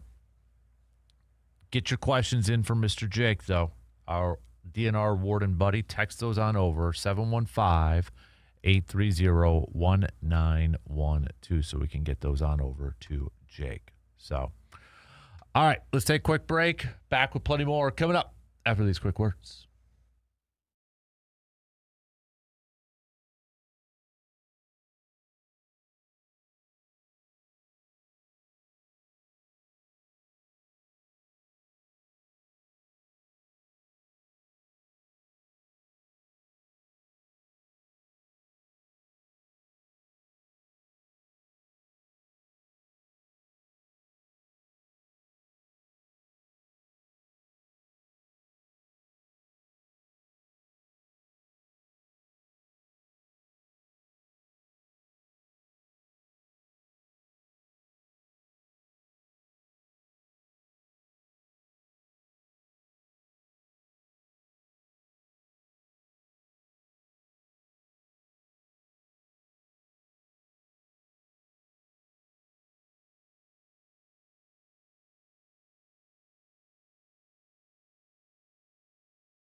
Looking for a great spot to unwind in Eau Claire? Well, then you need to check out the VFW Post 305 and take in the view from their gorgeous back patio. It's one of the best in town. Whether you're meeting friends, enjoying a cold drink, or just soaking up a summer evening, this is the place to be. With live bands, fun events, and something happening all the time, there's always a reason to stop on by. VFW Post 305, great views, great vibes, right here in Eau Claire. You know, maybe Ben Johnson and Matt LaFleur can say Merry Christmas to each other at least if that game holds up to be. Yeah. Maybe it's a Christmas miracle. There you go. I don't think they'll exchanging gifts, though. I don't. Maybe a card? Something? Maybe they'll send it. Yeah. That could be. Yeah. That could be. So, but, oh, yeah, that's... So... Just to kind of refresh, these are some of the rumors that I have seen. We know the one confirmed. At the Rams, Week 12, Wednesday night before Thanksgiving. That's confirmed. What's practically confirmed, we just don't know away or home or away. Sounds like it's going to be the Lions, Week 18. We just don't know if it's going to be at Lambeau or if it's going to be on the road. Other rumored games that have been out there, Week 2 at the Jets. And then, so let me bring up a calendar here because if I'm reading this, so Week 2 would be at the Jets. The other one is a rumored Week 3 Thursday night game in Green Bay against Atlanta. So those are rumored. The other rumors are Week 5 hosting the Bears. Week 11 is a bye. That's rumored. And then the one that we're talking about here at Chicago on Christmas, Week 16, which is a Friday game. These are rumors. The only one that's been like confirmed, like officially official, has been that Rams Netflix game. So, but we're starting to put it all together. Let's take some predictions. And I did this the other day, but let's take your predictions if you have not had a chance to, because I have not seen anybody rumored for the opener. Who do you got for the Packers opener? First game, not home opener or anything like that, but first game. Who are you going to roll with? Who do you think it's going to be? Hit me up with the text, 715-830-1912, or you can join in on the chat room on the video stream. So we'll get to some more of your predictions and such. Have a little fun with this. Not Chicago, because it sounds like Chicago and Carolina. They did open up against Detroit last year. I don't know if they'd do that again. Could they open up? Well, because Minnesota opened up against the Bears last year. Yeah. I don't know if it'll be a division team this year. I don't think so. I don't think so. The Dolphins. Malik Willis, game 1. Hey, again, that's a new coaching staff right away. Kind of get adjusted. That could be, yeah. I'd be okay with it. Get it out of the way. So, or it could be an away one. But yeah, because I don't know. They did open up at home for like the first time in how many years last year. So yeah, I don't know if maybe they do. But all right, send your predictions in. All right, we got to take a quick break. We're halftime, peeps. News updates, and we'll be right back in just a couple minutes.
Halftime is over with, and we are on to hour number 3, quarter number 3. Thanks for tuning in and making us a part of your start. And again, just a little PSA.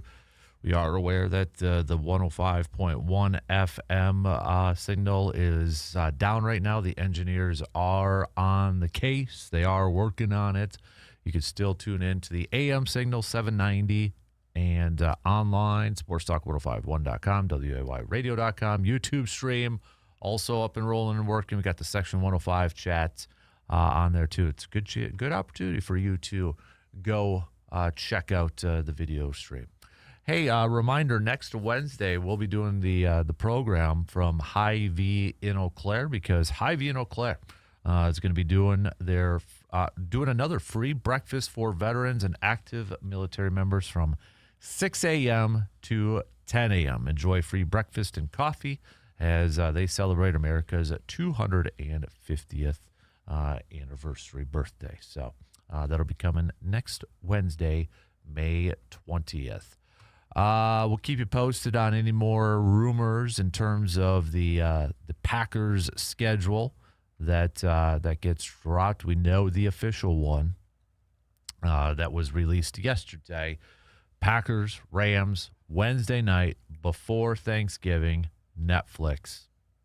So I know some of you are upset because it's Netflix, but NFL can pretty much do whatever the heck they want at this point in time.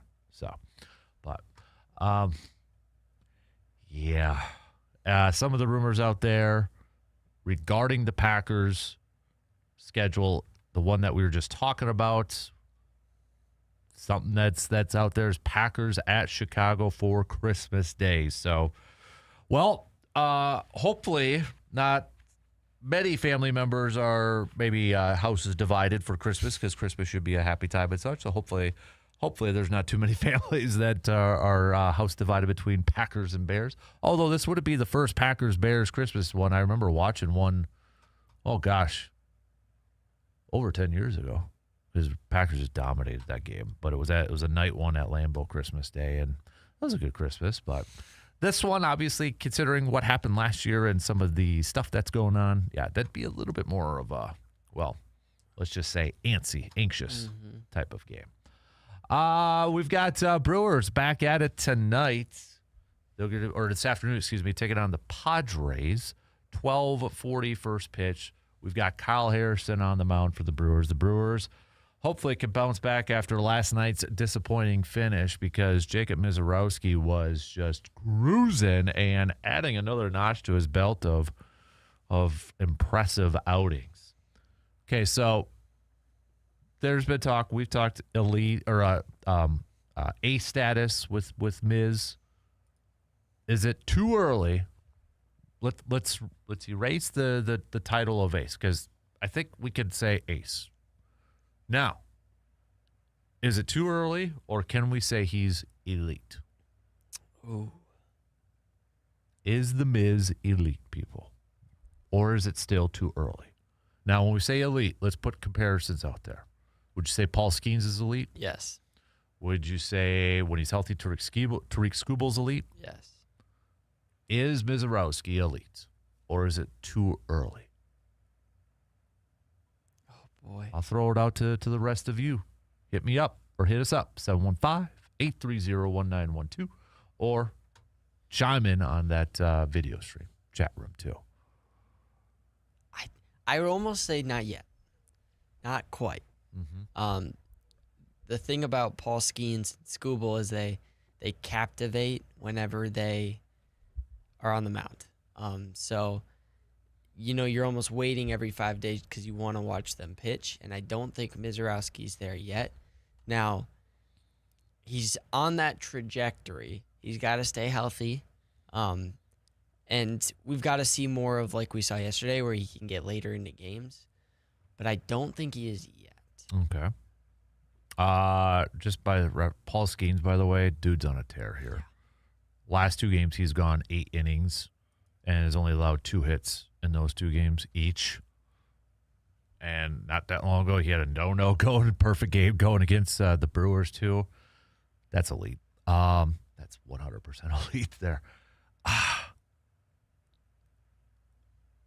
I want to. This is a classic. My heart says, duh, he's elite.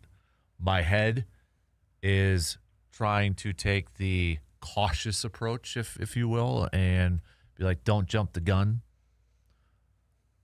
I you know what? I'm teetering towards elite. I might teeter towards elite with the Mizz. It's early, definitely, but dude's got some insane stuff. Insane stuff. I'm gonna go with elite. I'm gonna go with elite. I think I could definitely get the thought that it's too early. Totally get that. Totally understand it. Agree with a lot of it, but what he's doing right now is elite. Yeah, absolutely. Yeah, Right? He hasn't given up a run in 3 starts. Yeah. So that's where I'm yeah, he's elite. And right now I know there's probably Brewers fans saying sign him, sign him, sign him. But if you're Jacob Mizorowski, you may be saying, no, thank you. And that comes with risks too, right? It does. It's probably the same reason that Paul Skeens has not re-signed with the Pirates, right? I'm going to wait because when I do hit free agency, I'm going to cash in. Of course, we want the Brewers. And I think a lot of people are just operate under the assumption that the Brewers are the ones not doing this. And maybe they are. Maybe they have an approach. I don't know. But I guarantee you, Mizorowski's probably being told, whether it's by his agent or such, don't sign anything. Don't handcuff yourself to a Freddie Peralta type of contract from the Brewers, right? Just do your thing. He's going to get pay raises from arbitration and all these other pay performance standards. But once he hits the market, and if he's pitching at the level he is right now, dude is going to be one of the highest paid players in Major League Baseball. Does it come with a risk? 100%. Everything comes with a risk, right? You don't sign now, you don't have that financial stability. Each to their own. I think it's easy for us as fans to tell the player, yeah, sign. So you have that stability. We also come from the angle that it'll be cheaper and it'll help our team. But this is also business side of thing. And I guarantee you there's probably some people don't sign a thing right now. Your stock is super high, and you keep this up, even if he has a Tommy John surgery, I think that stock's still going to be high for him. Mm-hmm. And yeah, if I was his agent, I'd say no, unless the Brewers are going to sign you to what starting pitchers, aces are going right now. You don't sign a team-friendly deal at this point. Well, and the problem is what is the deal for an ace, right? Because Paul Skeens, free agent soon. Skubal, free agent soon. And they're going to reset it. And the other weird thing, too, though, is there going to be a labor dispute? Yeah. I know everybody's going to want a salary cap. And I was talking about this with somebody yesterday. And somebody, I was on a field trip chaperoning my kids' school trip to the Minnesota Science Museum. Holy crap, that's a lot of kids in there. But anyways, that was a zoo. But, the thought is, okay, if the Dodgers win it all again this year, is that going to, influence, the talks? It could, but then I brought up, look at the Mets, though. They spent a lot and they stink. Mm-hmm. That could be the argument. If I'm the Dodgers, that's my argument is like, well, look at the Mets. They spent a lot and they're not doing a darn thing right now. They're not winning games. And if a team like the Brewers, I don't know how the season's going to finish out, but, the Brewers are going to be a team that I guarantee you, too, that high-spending teams are going to say, Brewers win a lot of games and they don't spend money. It's not just about spending money. Now, I wouldn't completely agree with that, but that's going to be an argument that those teams are going to use, right? So I think the worst thing that's happening for these smaller payroll teams is what's going on with the Mets, a team that has spent a lot and they just stink. They're not winning any games because that is going to hurt their case against teams like the Dodgers, I think. Well, and in just labor disputes, like you said, just again, if the Dodgers can point to the Mets, then what can the MLB say, right? Because the Mets spend a lot of money too. I know the Dodgers spend more, but it's about finding the right players more than just paying it out. Because the total payroll, and I get it that a lot of deferred money from the Dodgers factors into this, but the Mets have the highest payroll this year. Their total payroll, $334 million, $848,286. The Dodgers are $297.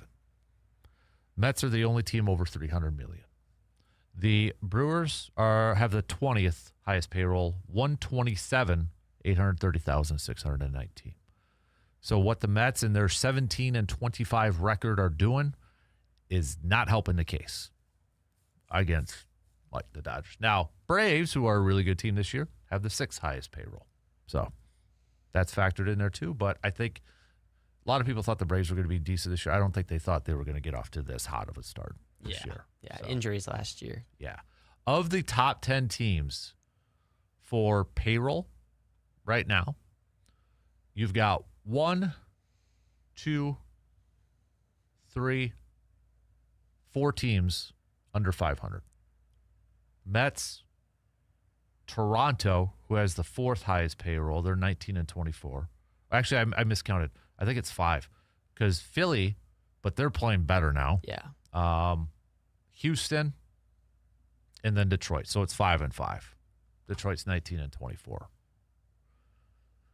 And I guarantee you that's probably going to come up in these. Well, you look at the top 10 if it plays out this way, let's say. Well, you look at the top 10, half of them were under 500, half of them over 500. This is what you're going to get. It's going to go back and forth with this whole thing. And I know it's only so far down you can go, but the next 5, 10 through 16 to the next 6 are all under 500. Mm-hmm. So the Brewers at 20 have a better, and the Reds at 19 have a better record than most of the teams inside the top 20. Well, heck, look at Cleveland, who has the 2nd. Yeah. They're 24-21. The A's. They have $80 million in payroll. That's it. Hell, the Marlins are 20-23, and they're least, and they're still better record. Well, the White Sox are 500.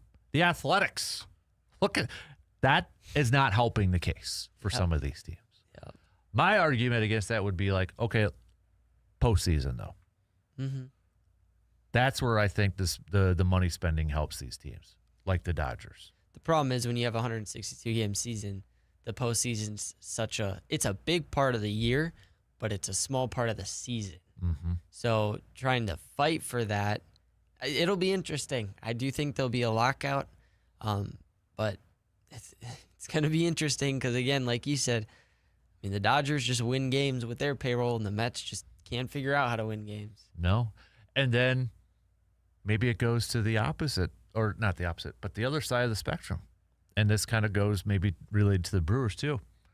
Because I think there is a thought, or it used to be a thought a few years ago, how much does a manager have influence on wins in on a Major League Baseball team? And people have talked about that, debated about it, wondered. And I think there's been conversations of, okay, between hockey, basketball, football, and baseball, which sport has the coach that has the most influence? Like, where's coaching the most important? And I think baseball kind of tended to get lower on that list. But maybe you look at this and, okay, are the Mets' issues coaching or spending money in the wrong spots? Dodgers spend a lot of money and they win. Maybe we give Dave Roberts more credit for that. But then you look at the Brewers. I think Pat Murphy should get a lot of credit for how much they have had success over the years. Stephen Vogt with Cleveland as well. Pat Murphy's not the only 2-time back-to-back manager of the year current right now. Stephen Vogt is too in the American League. I think if there's one thing, we're seeing the importance of managers when it comes to baseball too. I think it also depends on just the age of your roster because, like, you look at the Dodgers, Freddie Freeman doesn't need a lot of coaching. Mookie Betts doesn't need a lot of coaching. And so they're going to do what they need to do because they're experienced players. But then you come down to the Brewers, and they don't have a lot of veterans. I mean, Mizorowski's their veteran pitcher. Besides Woodruff. Besides Woodruff, right? So then you do need the manager to kind of be that leader and teach. I mean, We talked about how Pat Murphy last year benched players for getting picked off. You need that on these smaller markets. The accountability. Yeah. So it's going to be.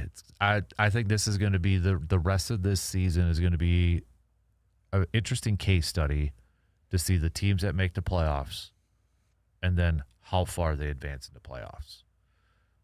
At this point in time, it might be for the future of this, for the immediate future, the worst thing that could happen is if a small payroll team wins the World Series. Right? It's just because it's the immediate. Mm-hmm.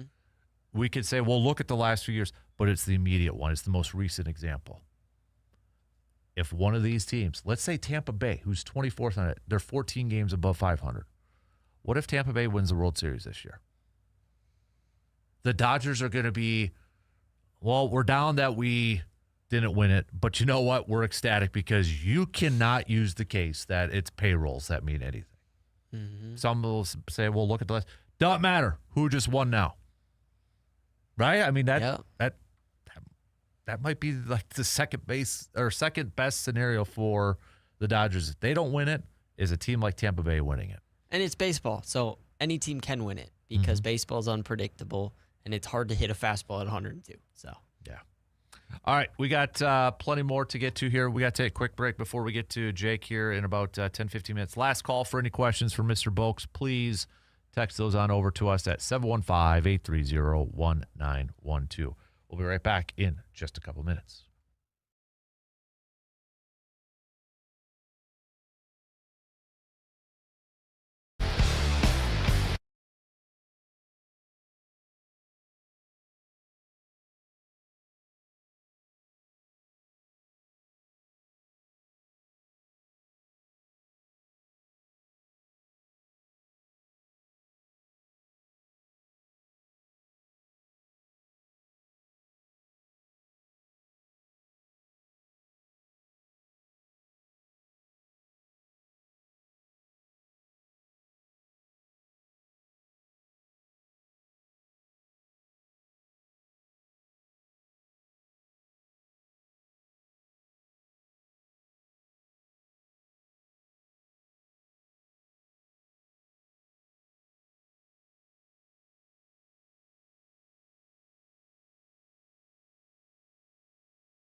Dings, dents, or something more serious, don't stress. Just head to Superior Auto Body. From minor touch-ups to major collision repair, they are your go-to team for getting your vehicle back to looking like new.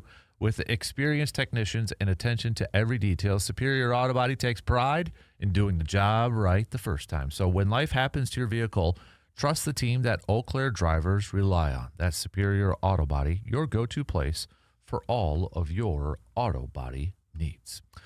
So I know we got to get to Jake here in about 10 minutes or so. We were talking about Mizz elites and that sort of thing. What if we expand it back to, or what if we expand it to the entire team? How many elite players do the Brewers have? How many players on this Brewers team would you consider elite? Well, I think William Contreras is one of the best catchers in baseball. Mm-hmm. So I'd give William Contreras that.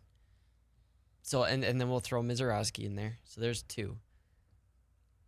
Honestly, I may say right now that's it. Yeah. Jackson Churio's really good, but is he elite yet? Okay, so maybe that's the next way. Is Jackson Churio? Bryce Terang. 3. Bryce Terang is elite, yes. Yeah, I would say Bryce Terang. Yep.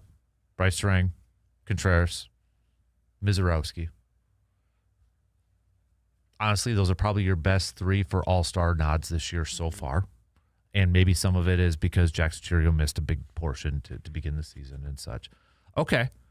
So ponder this for a little bit, Brewers fans, and I want to hit this up when we have a little bit more time, too, before we get to Jake here. Is Jackson Churio elite? Yay or nay? Not yet. Not quite. No. Yes. However you want to describe it. Is Churio elite? And do you agree? If he's not, do you agree that the 3 that you would consider elite is Mizz, Contreras, and Terang. Terang, thank you. My new guy, Terang. I love watching that guy play. I think the best compliment, one of the best compliments that you can give any baseball player, whatever, is when you just say, that dude's a ball player. It may sound very generic. It may sound very minute or blah. But I think when you say that dude's a ball player, that's what I think about like Bryce Terang. Mm-hmm. He's not like me showcase. You know, he's a very quiet dude. And when I was at that game on Sunday, I was like, for whatever reason, I'm like, I just want to watch Terang. Like when he's on defense, he's right in front of me. How does he go about it? You know, where does he line up? And it's just how he approaches the game, how he plays the game. And I think I have a soft spot for guys or for anybody when they continue to ascend and just get better and better and better every year. And that's Terang. Mm-hmm. He has gotten so much better every single year. And I think that's just, I've got that soft spot for him. So yeah, I'll admit a couple years ago I didn't know if he was going to be in the MLB. So I just, like I said, I got to add some Terang cards to the collection because I have a whopping 0 Bryce Terang. Problem. I will admit, I did order just a plain rookie off of eBay for like $1. So I got to get one to put in the sleeves on the man cave wall, but I need to up the collection, like the Skeens or the Freelick one I've got. So, all right, so let's get to Jake. So we'll switch gears here, but think about that for a little bit, Brewers fans. Is Churio elite? Okay, is he elite? And do you agree that the other 3 are? Yay or nay? All right. We'll take a quick break and we'll chat some outdoors with Mr. Jake Boakes coming up after these quick words.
Summer is here, and that means it is time to get outdoors, to make some memories, and to be ready for whatever the season brings you. That's where Tilden Gun comes on in. Whether you're gearing up for target practice or heading to the range or preparing for your next outdoor adventure, Tilden Gun has the selection and expertise to get you set up right.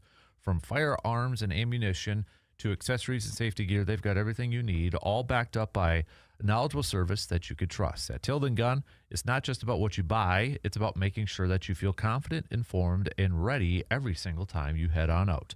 So this summer, don't just enjoy the outdoors, be prepared for it. Stop by Tilden Gun today and see why they are a trusted name for shooters and outdoor enthusiasts alike.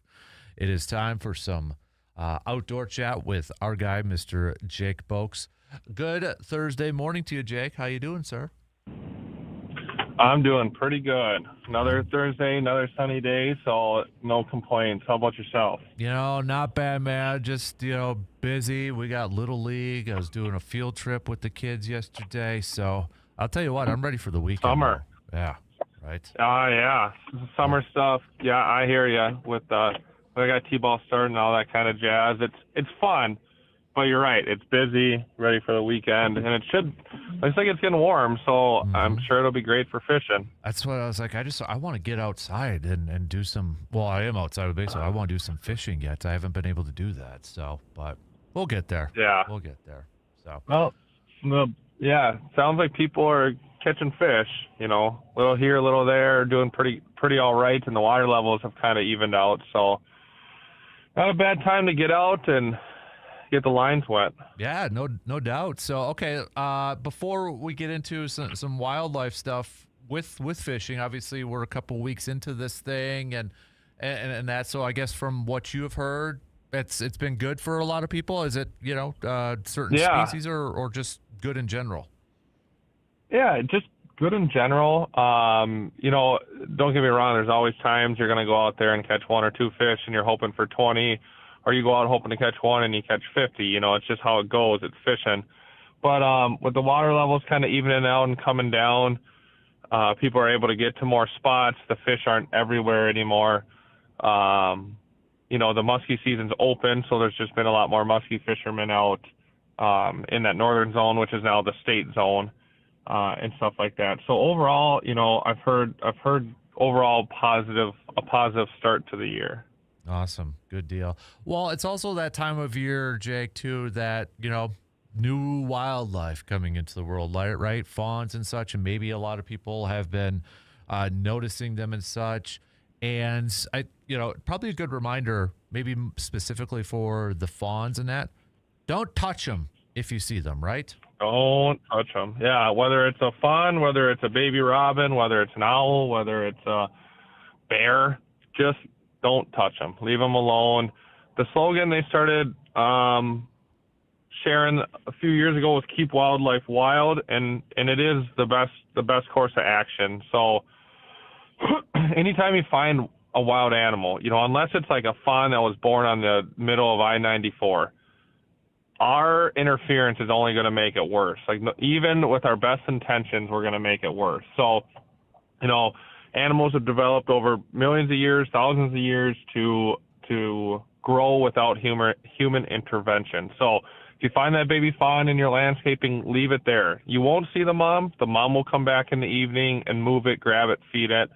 If it's still there for a couple of days, it means they feel safe there, and they're feeding it at night and leaving. It's very common.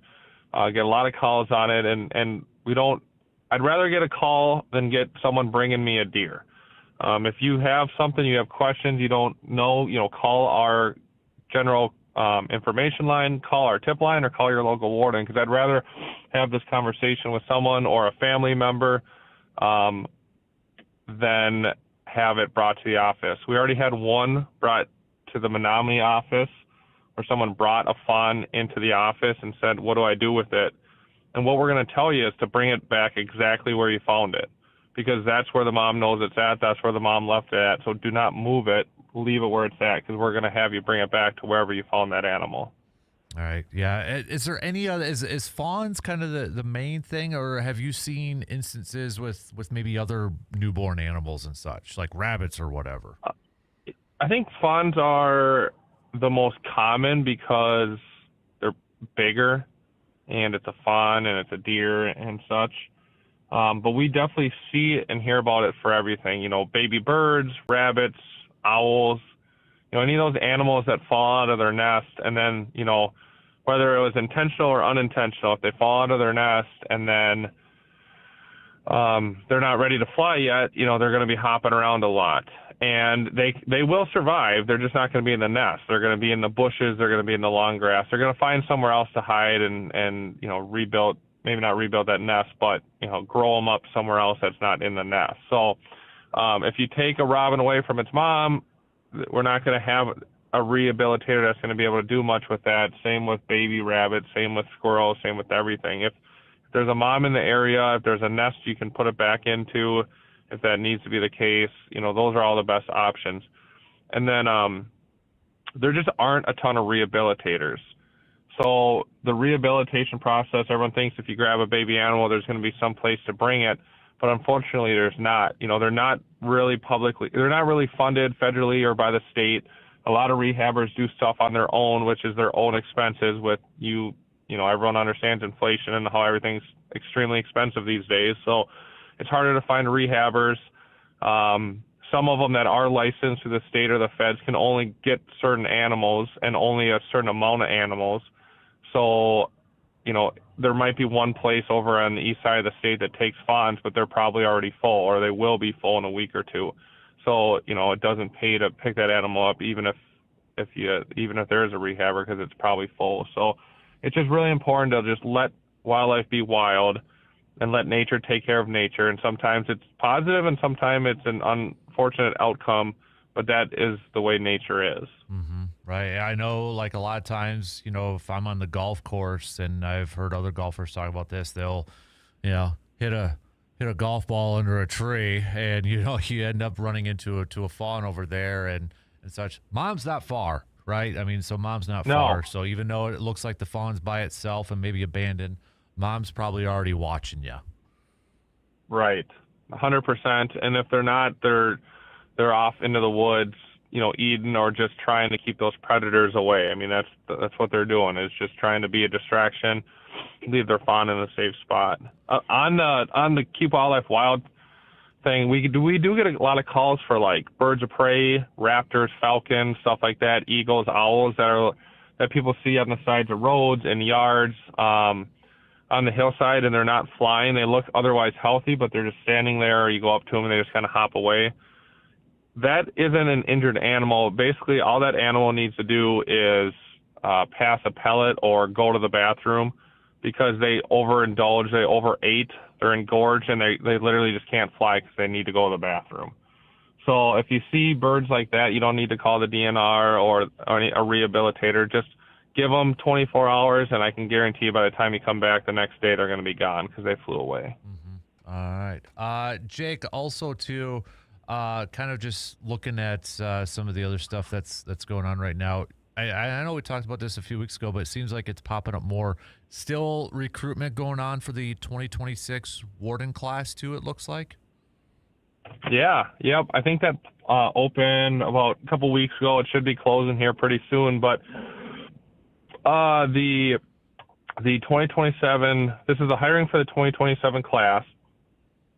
I think we're hiring somewhere between 13 and 16, which is a pretty big class. Usually we're around that 7 to 10 mark.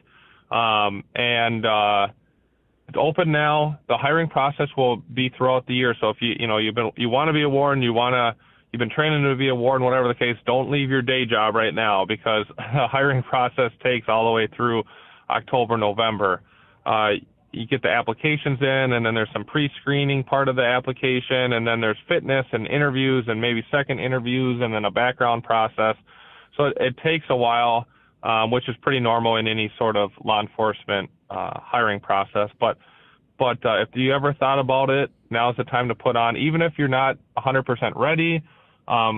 It's really good to get into the process, because a state hiring process as well as a conservation warrant hiring process is unique than a private company or your classic business. There's different steps. There's state laws, there's state benchmarks, and different just ways that the interviews are done, where it's just good to get in and start getting experience, because most wardens don't get hired their first year. It takes 1, 2, 3, 4 times trying to actually get hired. I know it's a couple weeks away yet, but maybe just a good reminder too, if you do want to go try to get a tag for elk in Wisconsin. That deadline's coming up on May 31st, right? Yep, end of the month. It's good that you bring that up. I was at a DNR instructor appreciation dinner last week, on Monday. Jeez, time flies, or doesn't fly maybe. And they had one of the elk biologists from up north come down and talk with everyone on the elk and stuff like that. And they went over the seasons. And this year, especially down in like that Black River herd, there's a lot of changes. There's more cow tags, which we did have some last year, but there's going to be more cow tags from what I understand, as well as with the new elk management plan, they're able to kind of select different zones of that southern herd where they can target harvest, and usually that has to do with where they're having a lot of agricultural damage, especially for the cows. So when you go in to put in your cow tag and even your bull tag application, you can put in 2 of them this year, so spend $20 instead of 10, and then you also have to pick a zone, and they provide maps and stuff like that, and all the zones have a bunch of county and public land, state land in it. So either way, you're not going to go wrong. But it's going to be different if you've ever just paid the $10 and put your name in the hat. Now you're going to pick a zone and pick a sex and all that kind of stuff, which can seem complicated because it's new, but that's a really good thing because it's a management tool, as well as it means there's a lot more. It gives opportunity for more tags, for more hunters, for more harvest. So instead of, 4 or 5 years ago, now we're shooting up to 12 animals down there potentially. Right. Yeah. I got to get mine in there yet too. So I'm glad that's a good reminder in that too. So. Yeah. The biologist was all jazzed up, real happy on it and excited. And he got me all excited where I was sitting there, and I'm like, oh man, I got to put in. So all right then and there, I pulled up my DNR account and was like, well, spend another $20 here. Hey, good. So, honestly, when you look at it though, too, $20 is. I don't want to kind of dump it. It's not that bad, right? It's not, but $20 over 10 years is what, $200? I mean, to get a preference point in some out west states is $600. Mm-hmm.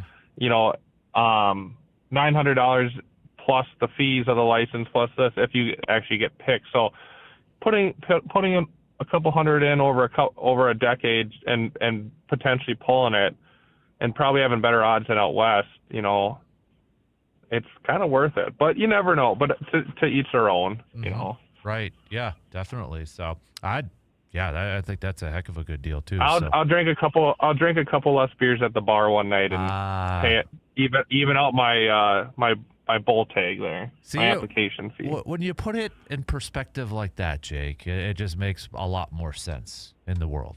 When you make it, when you put it that way. Two less golden. Yep. Hey, before I let you go, I know it's we're getting close to Memorial Day weekend too, and such, and with spring and summer around the corner, maybe a good reminder for people to get those registrations up to date with for 4-wheelers and UTVs and such. Yeah, actually, there's a lot of trail systems that open tomorrow. Jackson County, Clark County, Eau Claire County, I think Chippewa.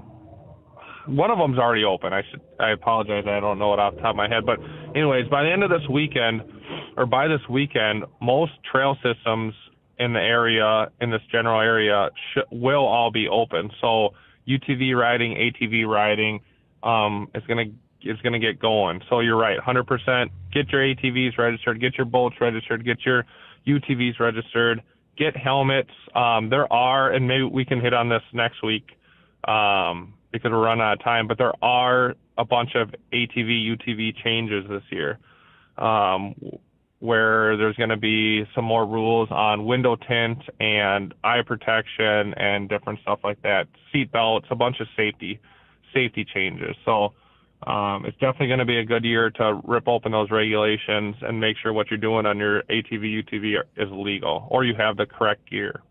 Good note. Yeah, let's hit that up next week for sure. So especially before Memorial Day weekend. That's a good one. So Yeah. definitely. Yeah. All right. He's Jake Boakes, Conservation Warden for the great state of Wisconsin. Dude, as always, appreciate the time. Enjoy and try to enjoy the weather. Enjoy the rest of the week, and we'll catch up with you again next week, buddy. It'll be nice. I'll be out and about patrolling this weekend, and it looks beautiful, so I'm excited for it. Absolutely. All right, buddy. We'll talk soon, okay? Thanks. Yep. See ya. You got it. There you go. There's Jake Boakes, Conservation Warden.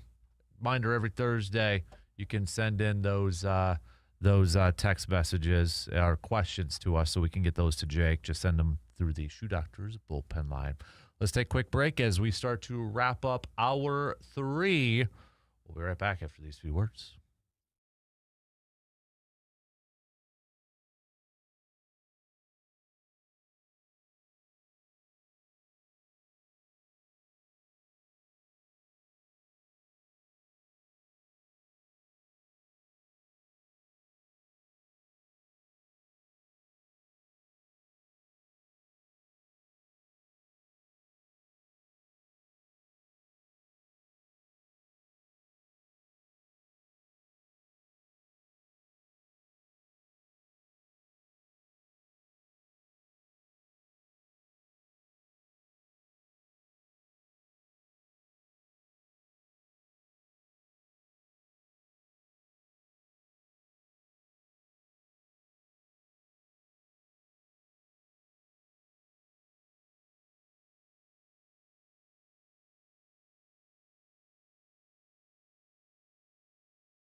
All right, just a few minutes left to the top of the hour. Then we're going to be on to the final quarter here this morning. So, reminder, we'll since we got some more time coming up in the next hour, we'll hit this up. Just kind of a fun question. Do you consider right now Jackson Cheerio elite?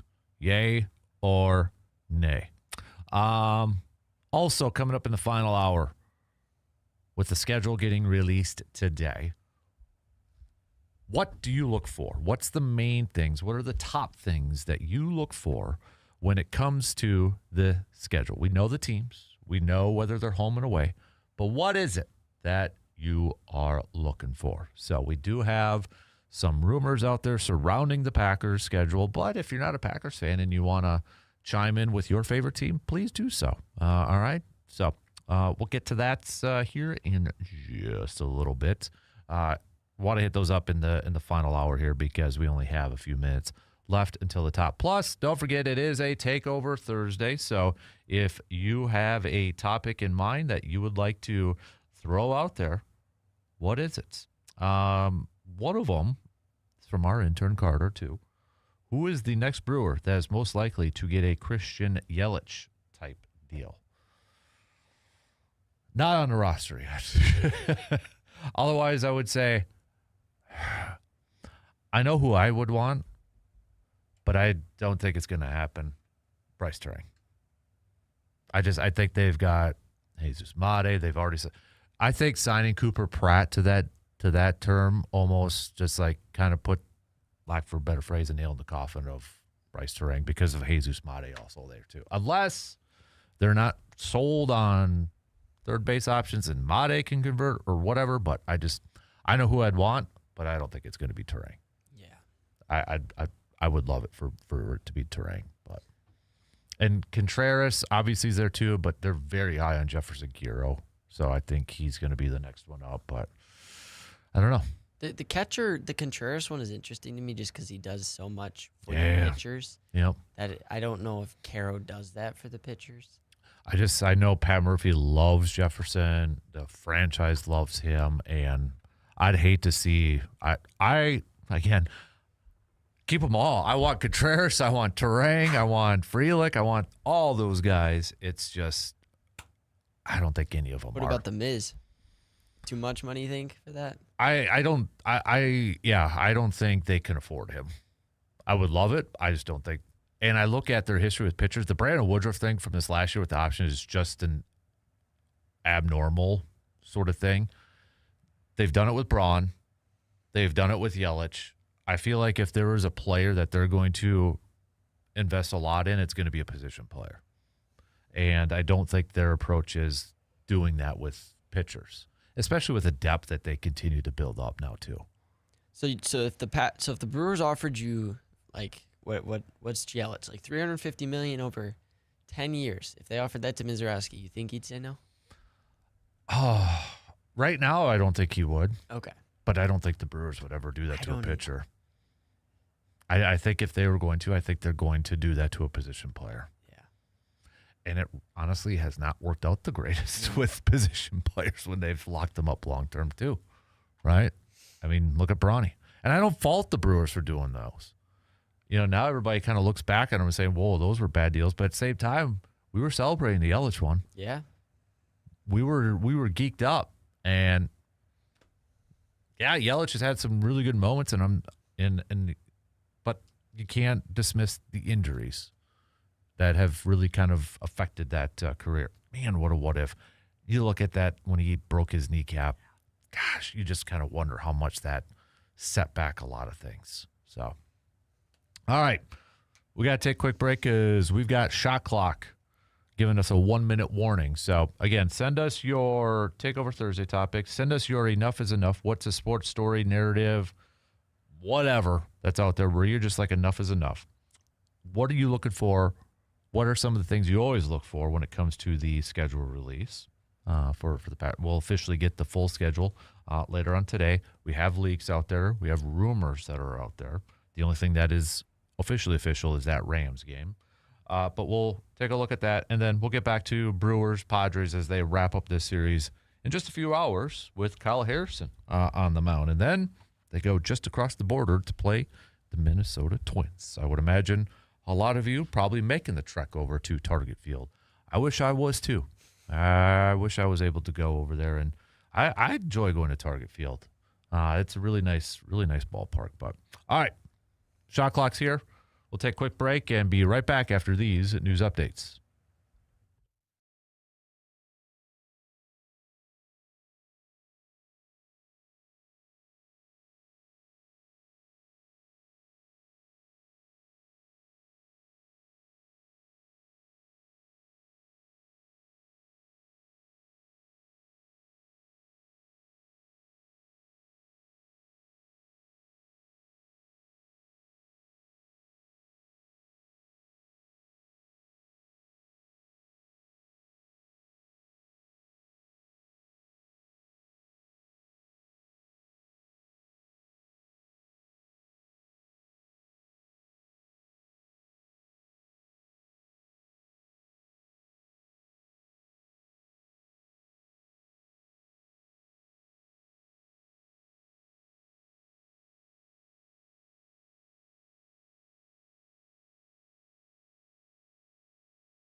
All right, final hour on this Thursday morning. Thanks for hanging out with us, no matter where you're listening to us from.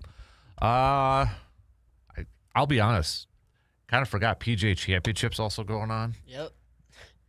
I hate the fact that they moved it to May from August. One, it takes Wisconsin out of it, I think, for course, but just I almost feel like they needed that month break after the Masters because the Masters is almost like so much buildup. I get it. You get one each month. It just makes it easier or whatever. But I almost feel like you're in the shadow now of the Masters and the U.S. Open, and you're kind of just forgotten flyover territory almost. But that's going on. Didn't even make a pick for that, so I guess we could. Why not? Remind me at the end because I'll probably forget PGA Championship is going on. So we'll hit that up towards the back end, but that is going on right now too. So hate to say it, but it's probably fourth on my majors list. But what are you looking for when the schedule comes out? NFL schedule will officially finally drop without all these little leaks and, hey, we're going to announce this game, and then 8 hours later we're going to announce this game, and hey, we're going to announce every Dallas Cowboy primetime game and then sprinkle in everything else after that. So that's what the schedule release it sure feels like. But do I sound annoyed with Cowboy? Yes, I'm 100%. All right, what team are you most annoyed by? Take away division teams. Is it the Cowboys? Is it the Yankees? It's either. Is it the Dodgers? Oh, it's definitely football. I think. Lakers? I think it's either the Eagles or the Cowboys. Any team that LeBron James is on? That'll work too. The Cubs. Cubs. That's a divisional division. team, Yep. so. Yep. I don't know why I've just been really annoyed with the Cowboys here as of late, but I should be thanking them because of Micah and then taking Rashawn for a 4th-round pick. I should be more thankful for them, but Jerry Jones is our best GM. maybe. I always said the Packers should have retired number 6 for Jay Cutler. They didn't like that, but send those over. We've got Brewers taking on the Padres later on today. 12:40 first pitch. You can listen to it on the radio dials of 105.1 FM and 790 AM. Coverage will begin 35 minutes prior. So Kyle Harrison's on the mound. If you're wondering if you're going to the Twins game or Twin series, I can't tell you who 2 out of the 3 starters are going to be because 2 out of the 3 are TBAs. Adam McCulvey just a few minutes ago.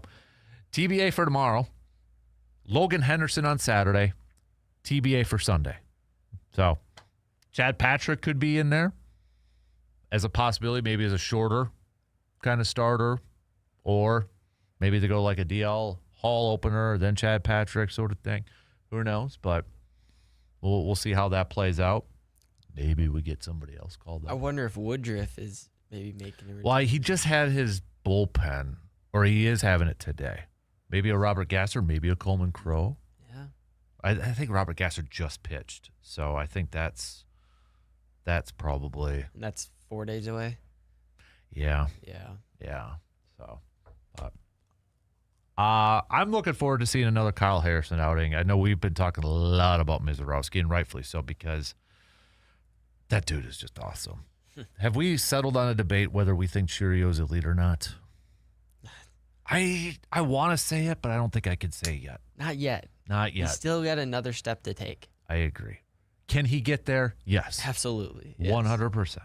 So I don't think either you or I are saying that he can't be or he won't be. He absolutely can be. It's just I don't think I could say he's elite yet. Not yet. Terang, yes, I'll put him there. And I think for Terang and Contreras, it's like they're the best at their position in almost all the MLB. So I would agree with that, but I don't think they're going to get the respect that they deserve. no, absolutely not. But like Cheerio, he's not the best. Mm-hmm. So it's a little different with outfielders because they're so good. Right. Yep. I think I hate saying this, but I feel like when we get to the All-Star game, Nico Horner is going to get the nod over Terang. Cubs, the fact that Horner got a big deal, I think, is going to draws attention to it. It's right now I'd take Terang. I love Bryce Terang. The amount of people whining and complaining that Horner didn't make the USA roster was insane, especially after the tournament that Terang. Yeah, it's like Terang played really well, and he has picked up. He has been super consistent all season long. When you go back to the World Baseball Classic to what he's still doing now, insanely consistent. You're talking about a second baseman who's hitting 295, 300, 6 home runs. How many RBIs? Here's the other part. Put Terang at leadoff. he's going to hit.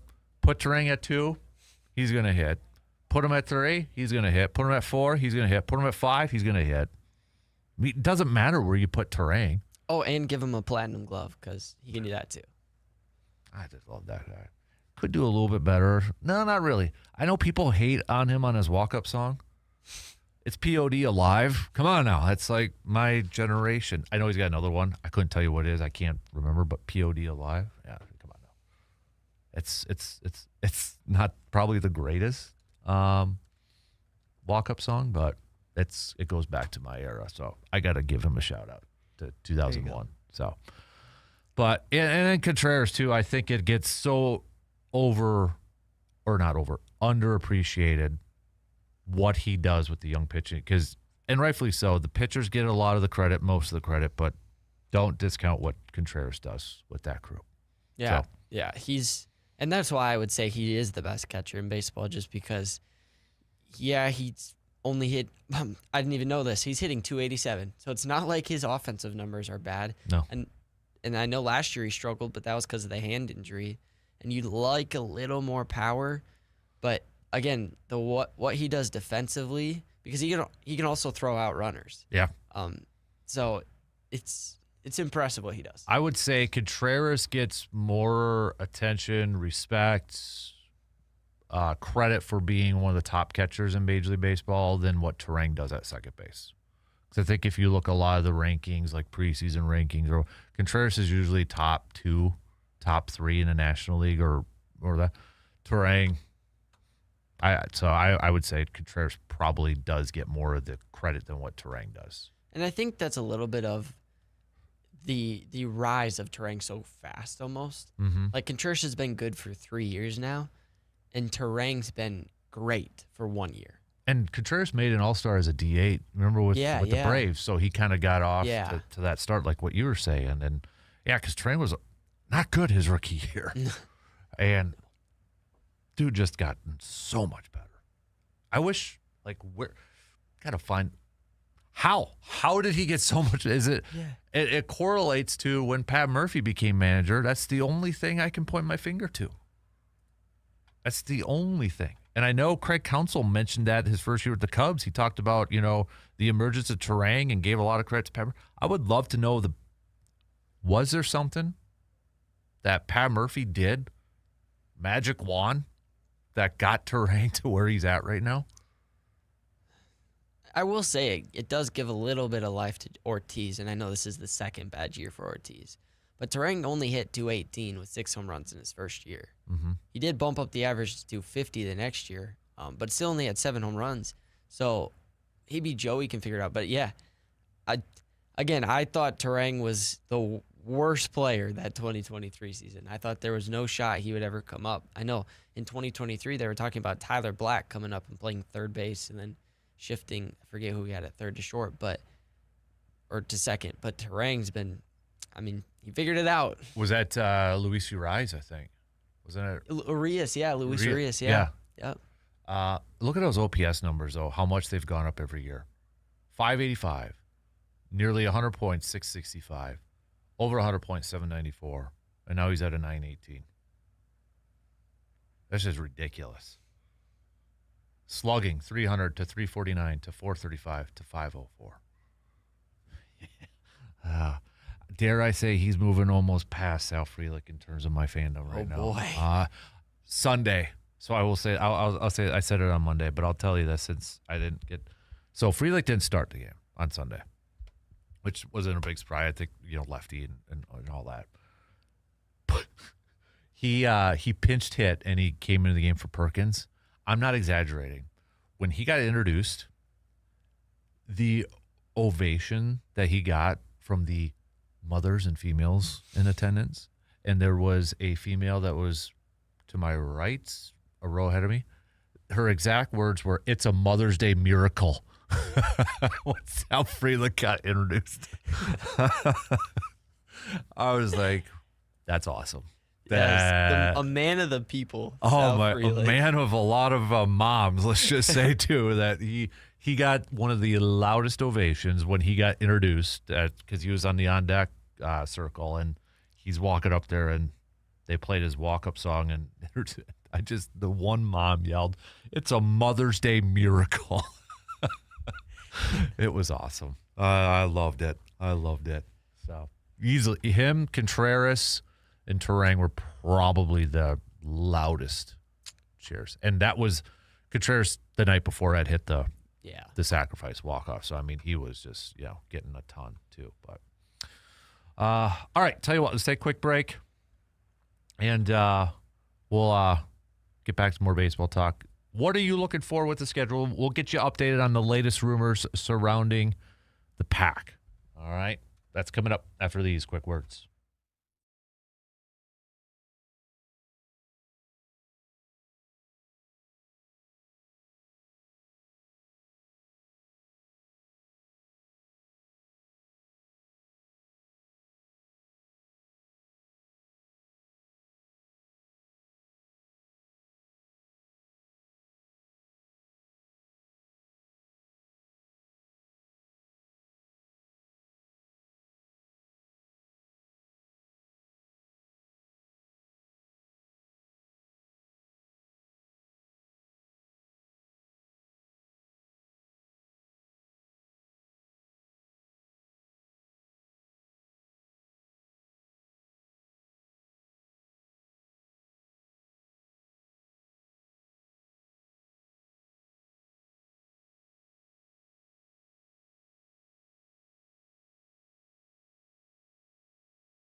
Sunshine, road trips, and summer adventures are calling. Is your vehicle ready, though? At AJM Automotive in Eau Claire, they'll make sure you hit the road with confidence, from AC checks and oil changes to brakes and full inspections. AJM Automotive has you covered before the heat kicks in. With 2 convenient Eau Claire locations, expert service is always just around the corner. Don't let car trouble slow you down.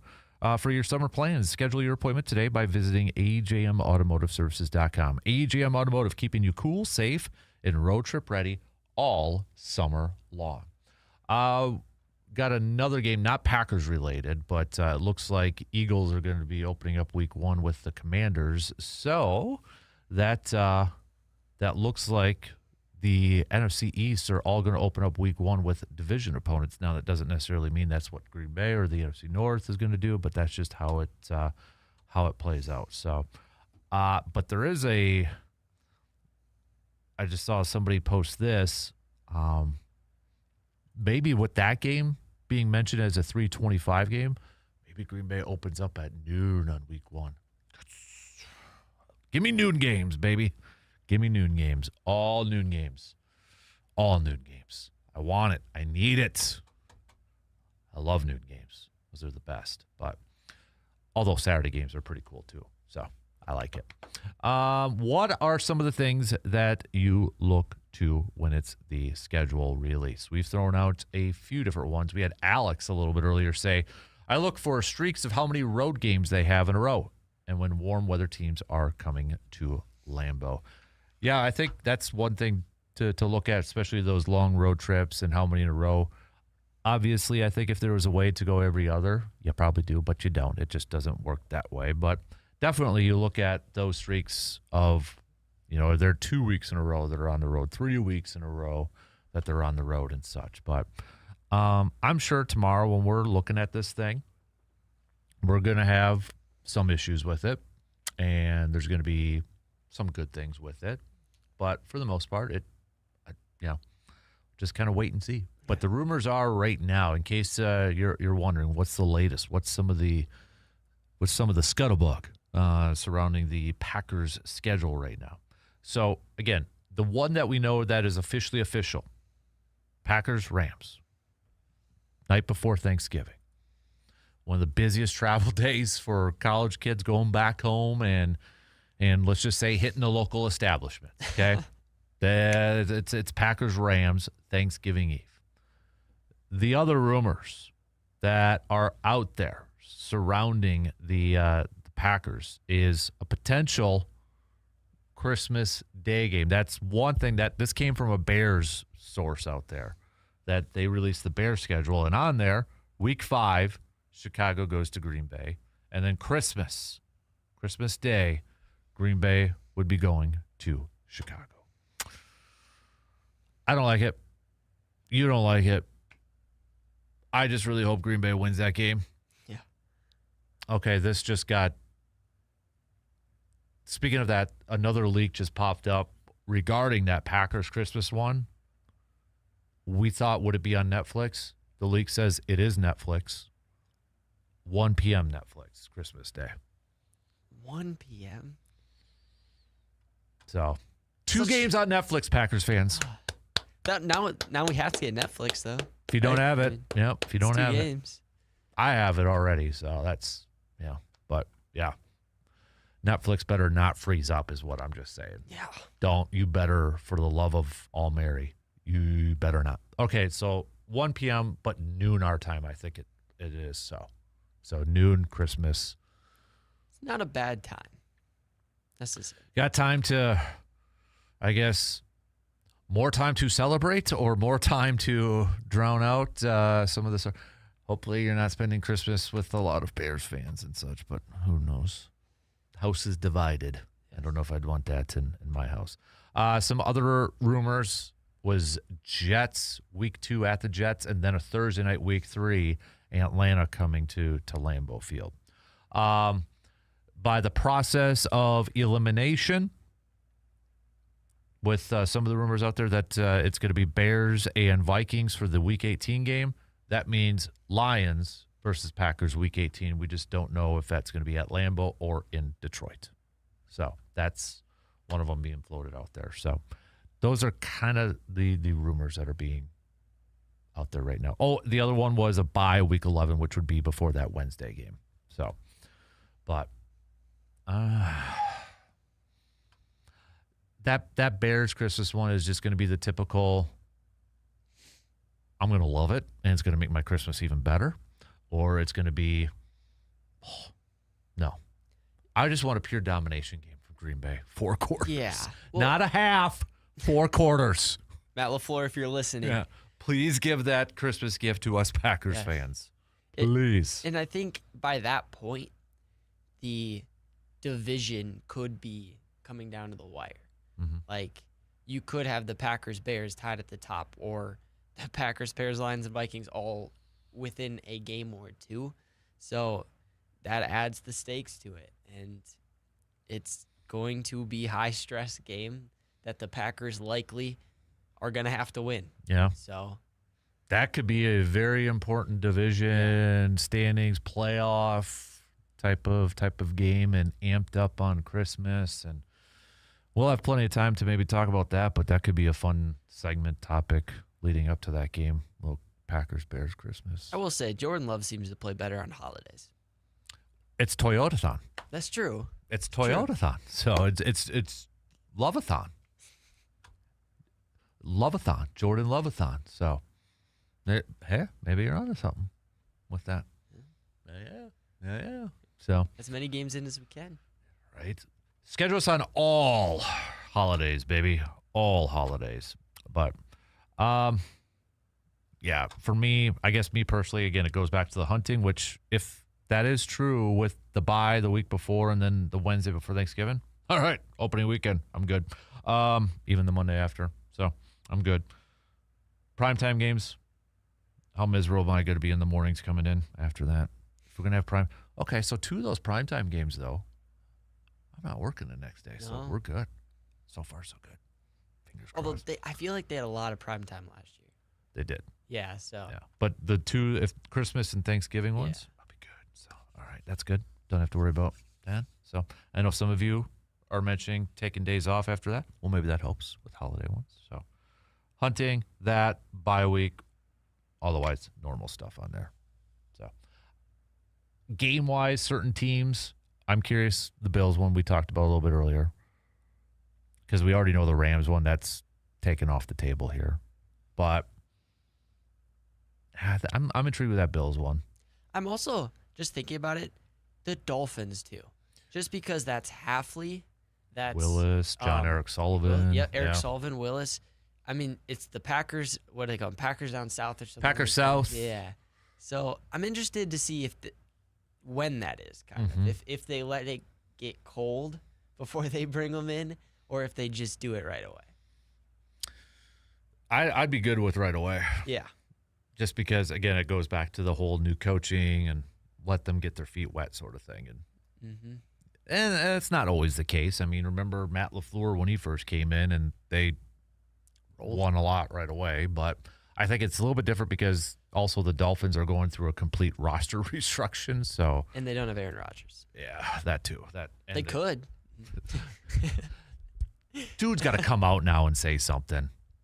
You know, now there's just more drama. Like apparently he didn't show up to Pittsburgh's facility this past weekend when he was supposed to. So It's so funny. if you are taking this long, it means you shouldn't play. I'm Yes. sorry, but you shouldn't play. I'm just saying, if you are struggling to make a decision, to me, that just kind of means you're probably not all in. And that's not fair to Pittsburgh.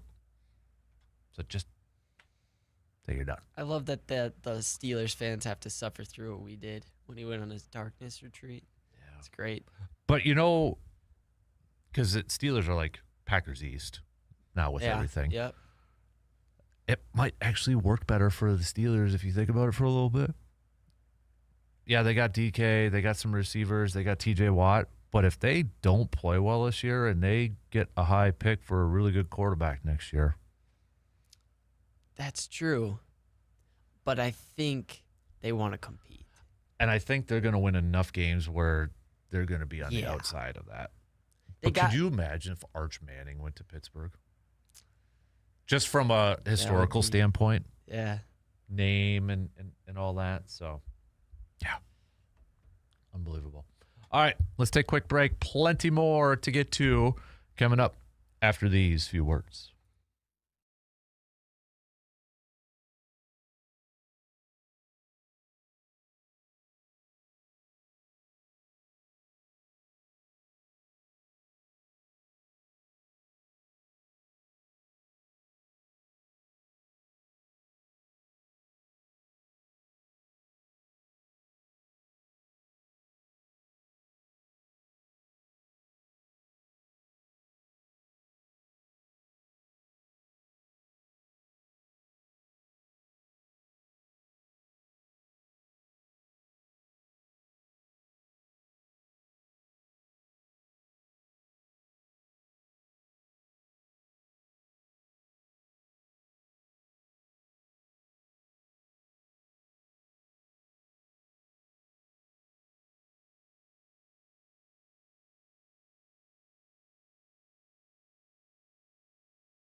So I think, intern, did we figure out the Christmas Day, what they're trying to accomplish here? Yeah, I think you said it best.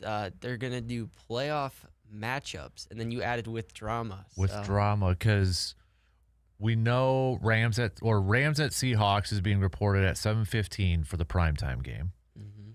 Packers-Bears at noon. We know Broncos are also playing on Christmas Day. That's a TBA, but one of the rumors is Bills. Well, you look back, because at first we were like, oh, divisions. Yeah.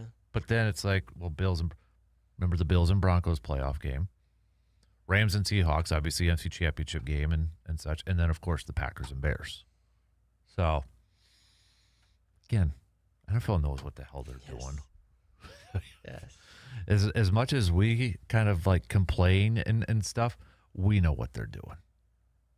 It's drama. It's drama. It's drama.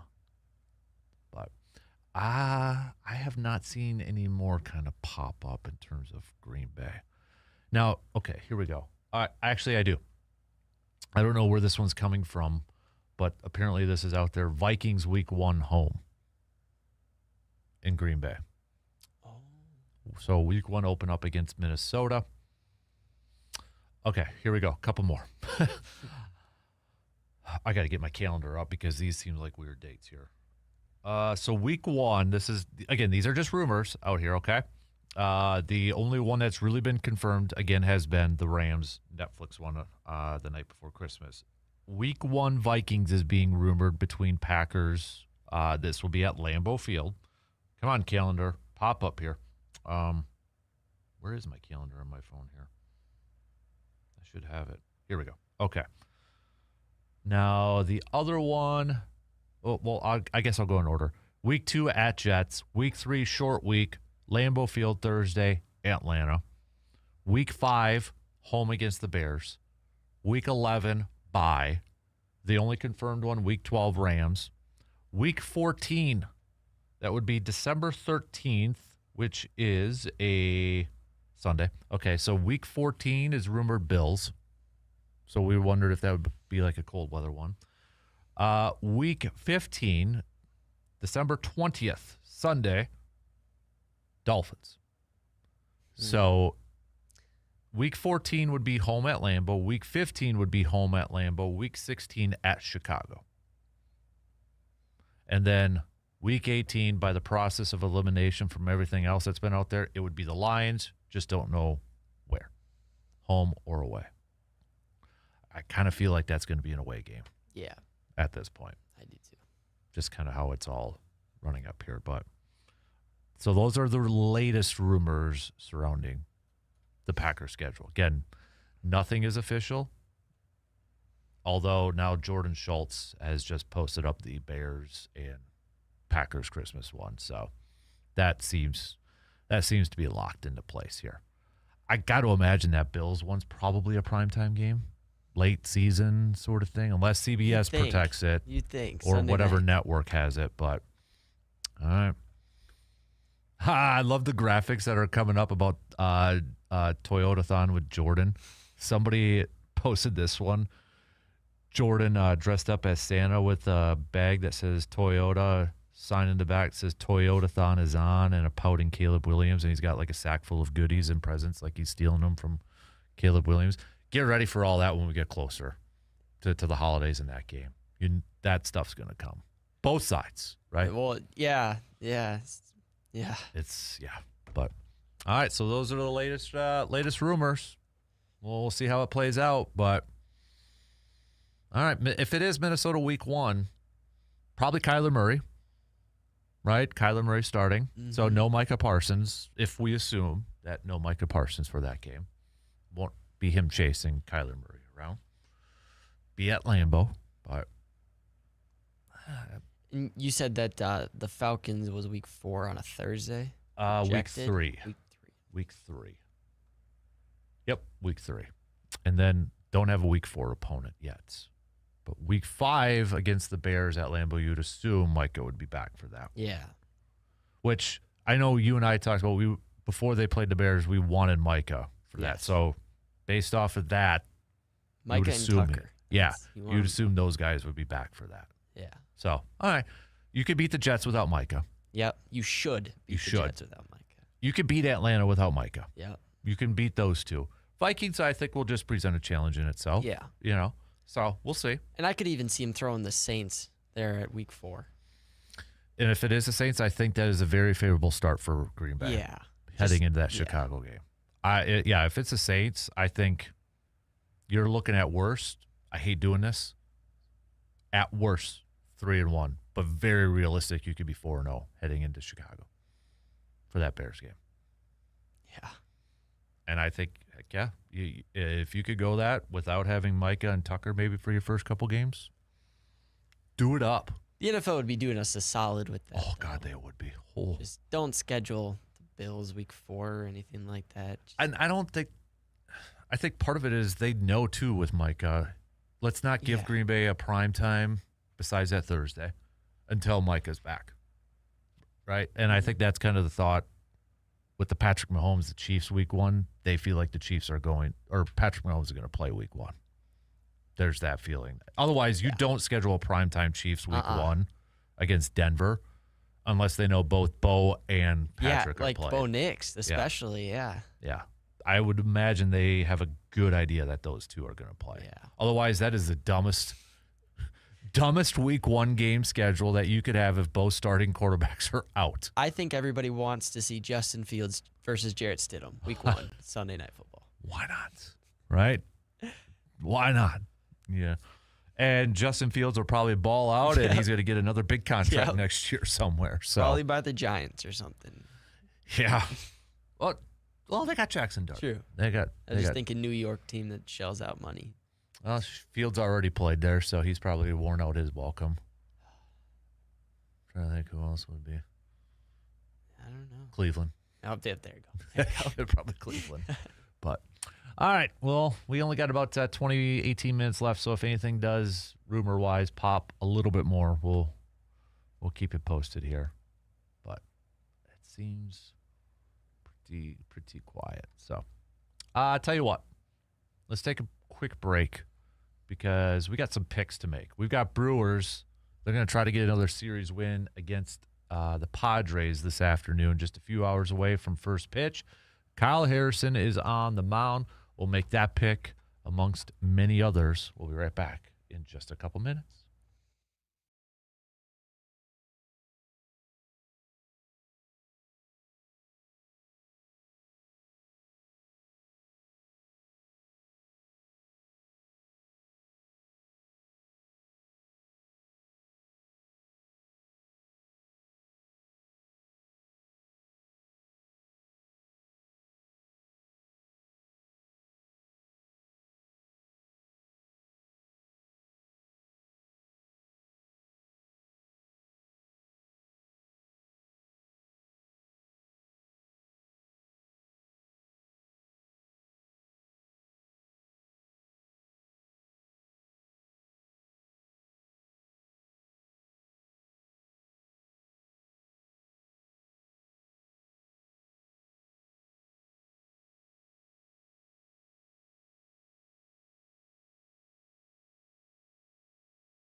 Wrapping it up, let's make some picks, shall we? We'll start off with the forgotten PGA Championship that's going on right now, round 1. I'm going to go with Xander Schauffele. Give me Scotty Scheffler. That's such an easy Yeah, I pick, know. but it's probably the smart one. So let's go to, well, we don't have any NBA games tonight, so let's go to the NHL schedule. Montreal at Buffalo. Series is tied at 2 apiece. Goes back to Buffalo. I'll take the Sabres. I'm going to go Buffalo, too. Does Vegas end the Ducks season tonight? Vegas up 3-2 in that series. Yeah, I kind of can't believe the Ducks are still in the playoffs. So, yeah. I'm gonna go with Vegas as well. So, all right, let's do the MLB schedule. Colorado at Pittsburgh. Pittsburgh. I'll go with the Pirates too. Let's do Washington, Cincinnati. Cincinnati. Detroit, and the Mets. Yeah. I'll go Mets. Mets won in extra innings last night. Oh, then I'm going Tigers. Never mind. They're not winning 2 in a row. Yeah, I'll go Detroit. Let's go Miami, Minnesota. Miami. I'm going to go Miami, too. Let's do, I'm going to save the Brewer one, Seattle, Houston. Seattle. St. Louis and the Athletics. Athletics. Let's go with the Athletics. Philadelphia and Boston. Yeah, it's got Jesus Luzardo and Ranger Suarez. I'll go Philly. Let's go Chicago, Atlanta. Chris Sale. I'll go Braves. Let's go Braves. Kansas City and the White Sox. Kansas City. I'm going to go White Sox. White Sox are actually playing decent. It is. Surprising. So Pat Murphy called that after the opening weekend, too. It's true. Giants, Dodgers.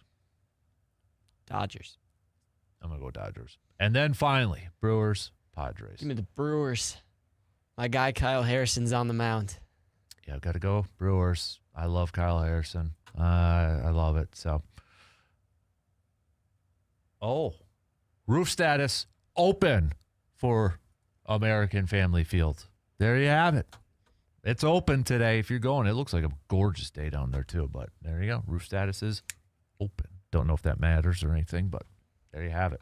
So, I have not seen a lineup card yet, though, for the crew. So, that hasn't been announced. So, first pitch again, 12:40. 12:40. Coverage will begin 35 minutes prior on your radio dials, 105.1 FM and 790 AM. So, we've got Zach. This was a little bit earlier. Zach said, any ideas who the Pack are playing week 1? Well, if the rumors are true, it'd be the Vikings of Minnesota. So, which, okay, yeah, I guess it makes sense. But, I guess there is no rhyme or rhythm to it. But, okay. Now I'm just kind of curious, when would they go to Minnesota? I'm hoping later. Kyler Murray always struggles later in the year. That's a good point, too. His offensive line start growing. I think that's the problem. He starts shrinking. So, Packers fans, get ready, because if you want to watch the games, you're going to have that Netflix subscription. But, let me double-check calendar quick. Is there a way that, yeah, how about this? Now, I don't know if this is something that you could do. But I don't know if this is something but if Netflix does the 1 month free, Yeah. the Wednesday 25th before, and 25th. 25th and 25th, you're welcome. Just if they do the 1 month, 1 month trial that a lot of these do it on the 25th, sign up, and make sure you unsubscribe on the next 25th. All right. Right after the Packer game. Yep. So there you got it. Although I'm already a subscriber, so it's not that big for me. But I know a lot of you don't, so you can do that. Or maybe you already used that 1 month and another thing, and then, I'm sorry, you're going to just pay for it for a month. Yeah. For 2 games, for 2 Packers games. You can pay for it for 1 month, and then you got 2 games covered. So, unless you decide to go somewhere on one of the busiest nights of the year on that Wednesday before Thanksgiving and then Christmas, no, just do it for the 1 month. That's, you know what? At least they did it that way, right? Get more bang for your buck at that point. But Nothing really for. I did see one Bucks rumor, by the way. That's not Giannis related. Whoa. Apparently, they're doing a lot of work and very interested in the big man from Michigan Yeah. for the draft. You just rolled your eyes. Not a fan? Not at all. He's so overrated. Yeah. He's big. He's massive and he's strong, but look at what Zach Edey's become. He's not going to turn into the next Giannis, and right now we need talented passing guards. I've had enough with the bigs that are unathletic that can and he can't even shoot. So yeah, no, not at 10. If they trade Giannis and get the 15th pick, maybe, but they need a better player at 10. Mm-hmm. Is it Mara? Yeah, Dai Mara. Yeah. I saw that pop up, and like the Bucks are doing extra work at the combine or something like that for the 7 foot. Is it 7'3"? I think he is 7'3". So, but hey, Giannis posted pictures. We said earlier he was at the zoo, and he did post pictures at the Milwaukee Zoo. So he's staying in town for a little bit for whatever reasons. Instead of maybe there's something there. Probably not, but yeah. But so he was Big Ten Defensive Player of the Year, but he's 7'3". Well, yeah, I would hope 7'3" guys in college can be Defensive Player of the Years. He was good defensively. He was just not an offensive production guy. So is this another rim protector, Brook Lopez, but Brook Lopez could at least shoot the 3. Yeah, he's Brook Lopez, except he can't shoot. Okay. So rim protecting defense. Got it. All right. And with the lane violations, you can't even stay in the lane longer than 3 seconds. So he's not that athletic, so we'll see if that even works out for him. Yeah. Yep. All right. Well, it's going to be a busy month with that too, and all that speculation and yeah. When do you think, like, if he were to get traded, do you think it's right before the draft, or do you think like it's a couple weeks before? I think it'll be a couple weeks. Although deadlines could spur some actions too, so I think it'll be a couple. Unless that they do not budge, and no, I'll change it. I'll say a week. Okay. Because they're going to hold out as long as possible and try to make teams antsy. Yeah. And try to up that package. That's what I think. But yeah. Do you think he's going to get traded? I think he's going to get traded. Yeah. I hope not. I hope he signs the extension, and I hope we just lose for a year and try to go at it again, but I don't see that happening. I'm going to hold out a little bit of hope, but I'm still going towards I think he gets traded. I just love all the teams that are just getting thrown out there, whether it's Hawks, Blazers now, or a team that's getting mentioned. Yeah, because Dame and Giannis worked the first time. Yeah. Well, Drew's still there, right? Bring Middleton back. Hey, let's get the old gang back together of we can make it Bucks West. Yeah. And run it back. Terry Stotts used to be head coach over there, so bring him back as head coach too. And, you know. Brook Lopez, I'm sure he'll need a new home. Mm-hmm. There you go. Run it back. Run it back. Why not? But, yeah, I've kind of checked out of the playoffs a little bit right now. I have. For the NBA playoffs. I don't know. Like, I don't have anybody need. I'm still paying attention to like the Timberwolves and the Spurs. Yeah. That series. Yeah, that's true. I'll be honest though, if the Timberwolves get bounced, I'm probably really checked out. I am, for sure. The Knicks thing is getting to a point that's a little unbearable with the attention and Celebrity Row and all that, but Yeah, and for me, I know we talked about the Thunder actually being a likable team last week, but man, I had to watch 2 of their basketball games. Yeah, they're not likable for me anymore, just because all they do is flop. It's insane. Yeah, so I'm checked out to the Thunder.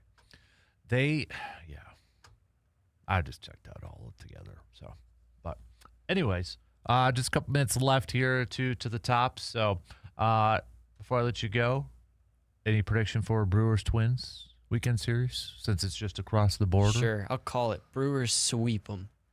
Get out the brooms. Even with only one yeah. starter Coleman named. Crow going like You think 6 Coleman Crow is going to scoreless. go? When did Coleman Crow last pitch? Let me look it up once. I think one of them's going to be almost a bullpen type of start, though, for the Brewers. Yeah, but Aaron Ashby's been lights out. Mm-hmm. DL Hall's been a dog out of the pen. Let me try to find Coleman Crow's. Here we go.